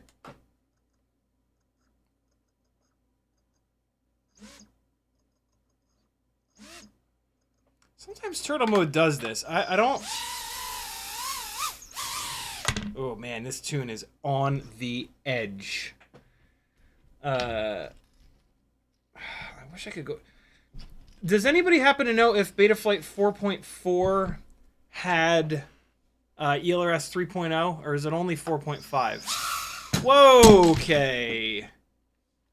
What did that just come down and crash into? Oh, yeah, these props, okay.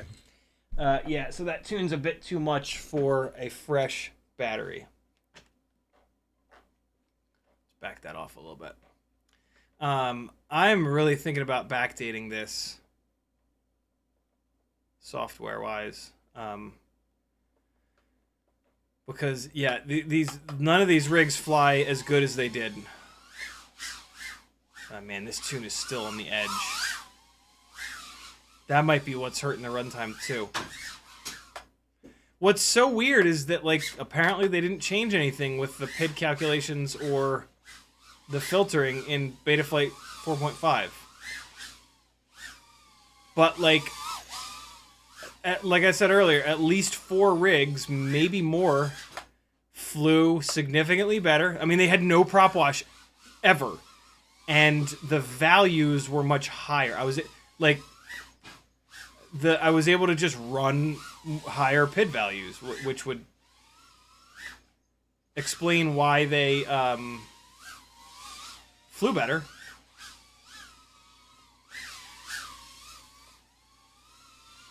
Man, this extra power is fun. That was like 50% throttle. I didn't even get it close to full throttle for that blip. I tried to do it again there. Yeah, that's weird. Turtle mode is acting very weird with that fresh battery, but just now it was completely fine. Wow, yeah, the little half throttle blips, yeah, there's another one. Like when you fly a 5-inch rig, right? Like when you fly a 5-inch rig, you almost never need to blip full throttle for doing those tight technical moves. This is now exactly like that.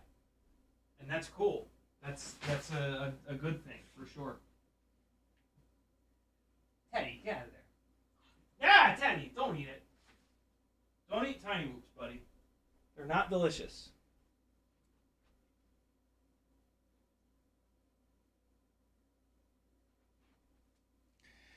Hee!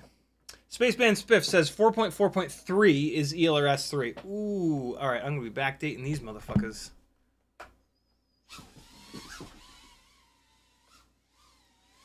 The yaw authority is always insane on these, but it is particularly insane with these 40,000 kV motors. Hey. Woo! That was cool looking. Oh, yo! I am a fan of that. Ah, gotta clean up the floor. Woo! yeah, I never thought about doing... Where else can I do that?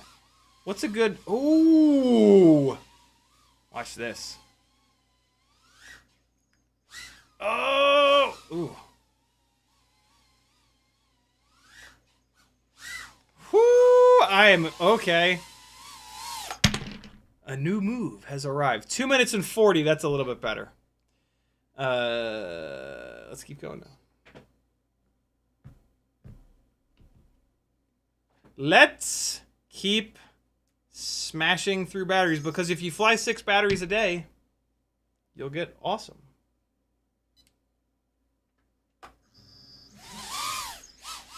Yeah, man, on these fresh batteries, this tune is pissed. Let me try this. Actually, hold on. Let's keep taking filtering away. Well, I mean, let's keep raising the... When we say taking filtering away, I think somebody mentioned this in chat. We're not actually reducing the filtering. We're just moving the filtering higher in the frequency band. That does remove filtering, though. It's I don't know. It's weird. But yeah, let's continue to raise the filtering up. These are really high kV motors, and they seem to be having a hard time up in the higher throttle values. So let's go up to 1.6.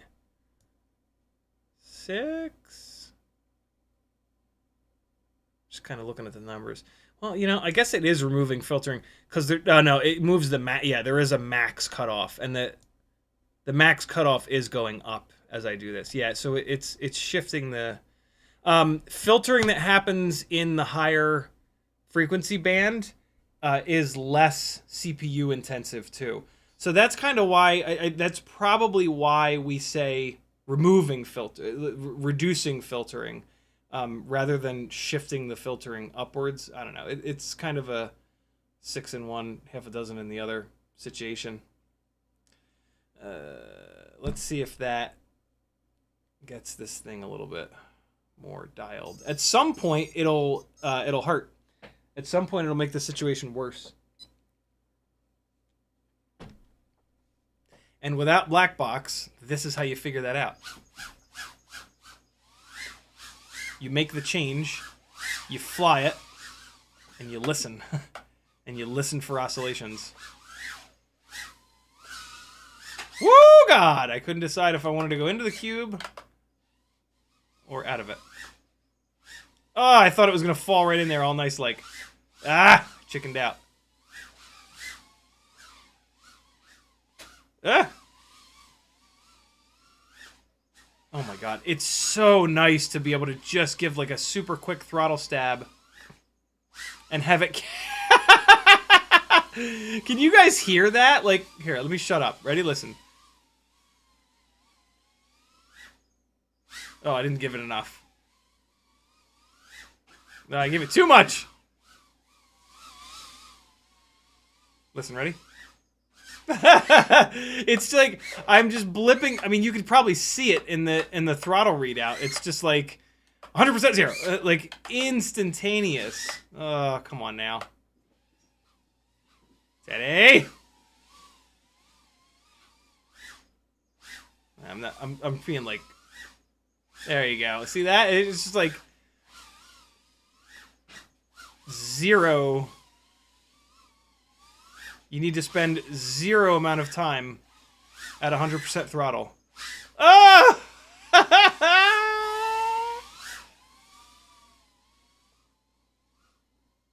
Man, getting that throttle expo dialed in there.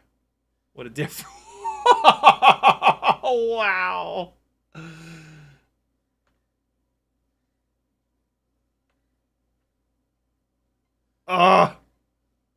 Hey.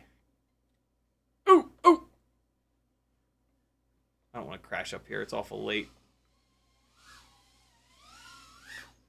Ah! Ow! This is fun to fly. Boy, is this hard to fly, but... Ah! This is the perfect spot to really show you guys how quick of a throttle stab. Ready? You'll be able to hear it over here. Almost made it. I really extended it out. That hang time is insane. Hey. If I wanted to really do it, I'd start it here. That's the right point. Nope. Yeah, the runtimes are lower with the crazy KV motors. I'm using lots of full throttle though, right? Like I'm stabbing full throttle every couple of seconds. I'm not stabbing it very long, but it's asking for a lot of the motors. But again, these are older batteries. If next at some point I'll charge up the lava batteries that I have that have only been cycled a couple times. These have at least 50, 60 cycles on them, maybe more than that. And so yeah, with a more fresh battery, I think we could get to 3 minutes. Although, yeah, this tune is at the limit. This tune being at the limit is not helping things. Ooh. Look at it just bounce, dude.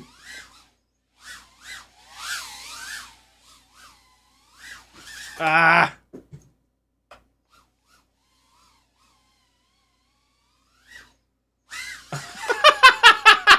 It's so easy. I mean, it's not easy, but like it's in terms of too much throttle versus not enough, it's actually easier because it's just stab it and it's just the right amount.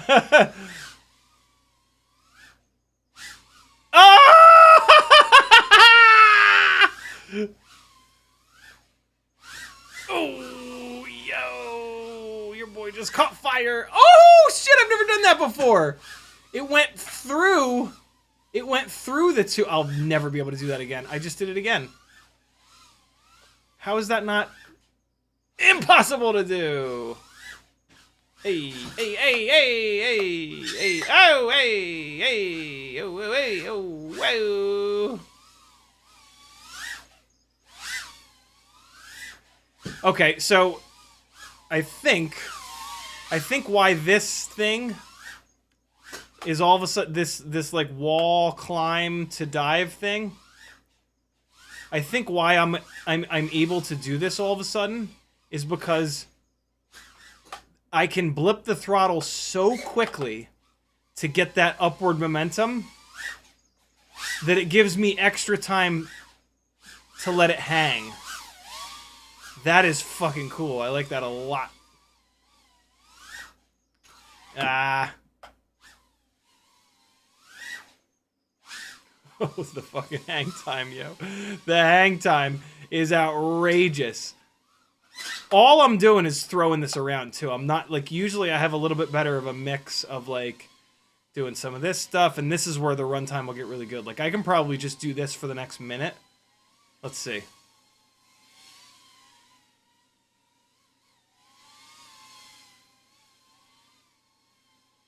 Yeah, this just doesn't use any battery. Loses a little bit. You know what? This thing did get a little bit heavier. 230, not bad. That's it, friends. The ultimate maniacal Mob6 2024. I don't.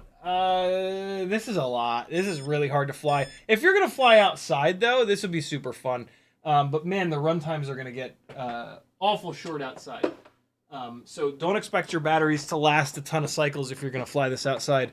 This would rip outside though. This would be super, super, super fun. Yeah, there you go. 17.1 grams with a very durable canopy. Lightweight frame. If you were to put this into the Cockroach V3 frame, you'd be probably 17.5 grams. Still gonna absolutely rail. Yeah, Mob6 2024 version 1, which is like the new Super X AIO with the direct soldered motors. That saves a little bit of weight, but adds a ton of annoyance. Micro V antenna, which is not the lightest, certainly not the heaviest. It's really such a nice combination of durability and lightweight. 40,000 kV Weebleed FPV 0702's with the motor bells swapped. Hopefully at some point they will offer those motors with bells that have the 1.5 millimeter motor shaft. Apache Smoku the Sniper just woke up. What's up, homie? Thank you for all the work that you continue to do, my friend.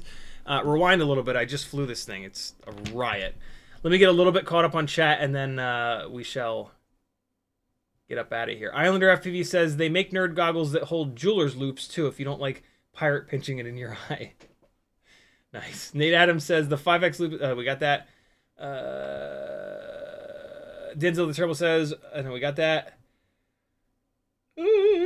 6 Squad says, increasing the filter slider raises the frequency of the filtering band. Not only raises the min, but also raises the maximum. Yeah, I saw that. Like, I just glanced and saw that. 6 Squad also says, so moving the slider doesn't really reduce filtering. It changes where the filtering is at, right?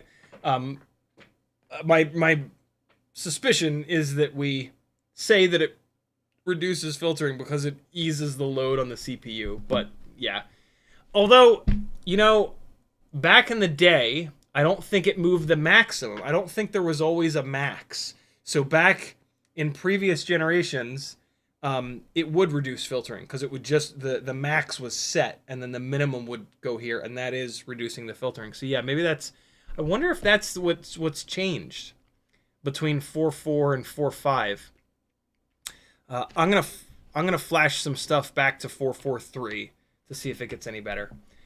Denzel the Trouble says, gotta sleep, good night all. 6S1 says, I think Betaflight 4.3 is elrs 2.2, and Betaflight 4.4 and 4.5 are elrs 3.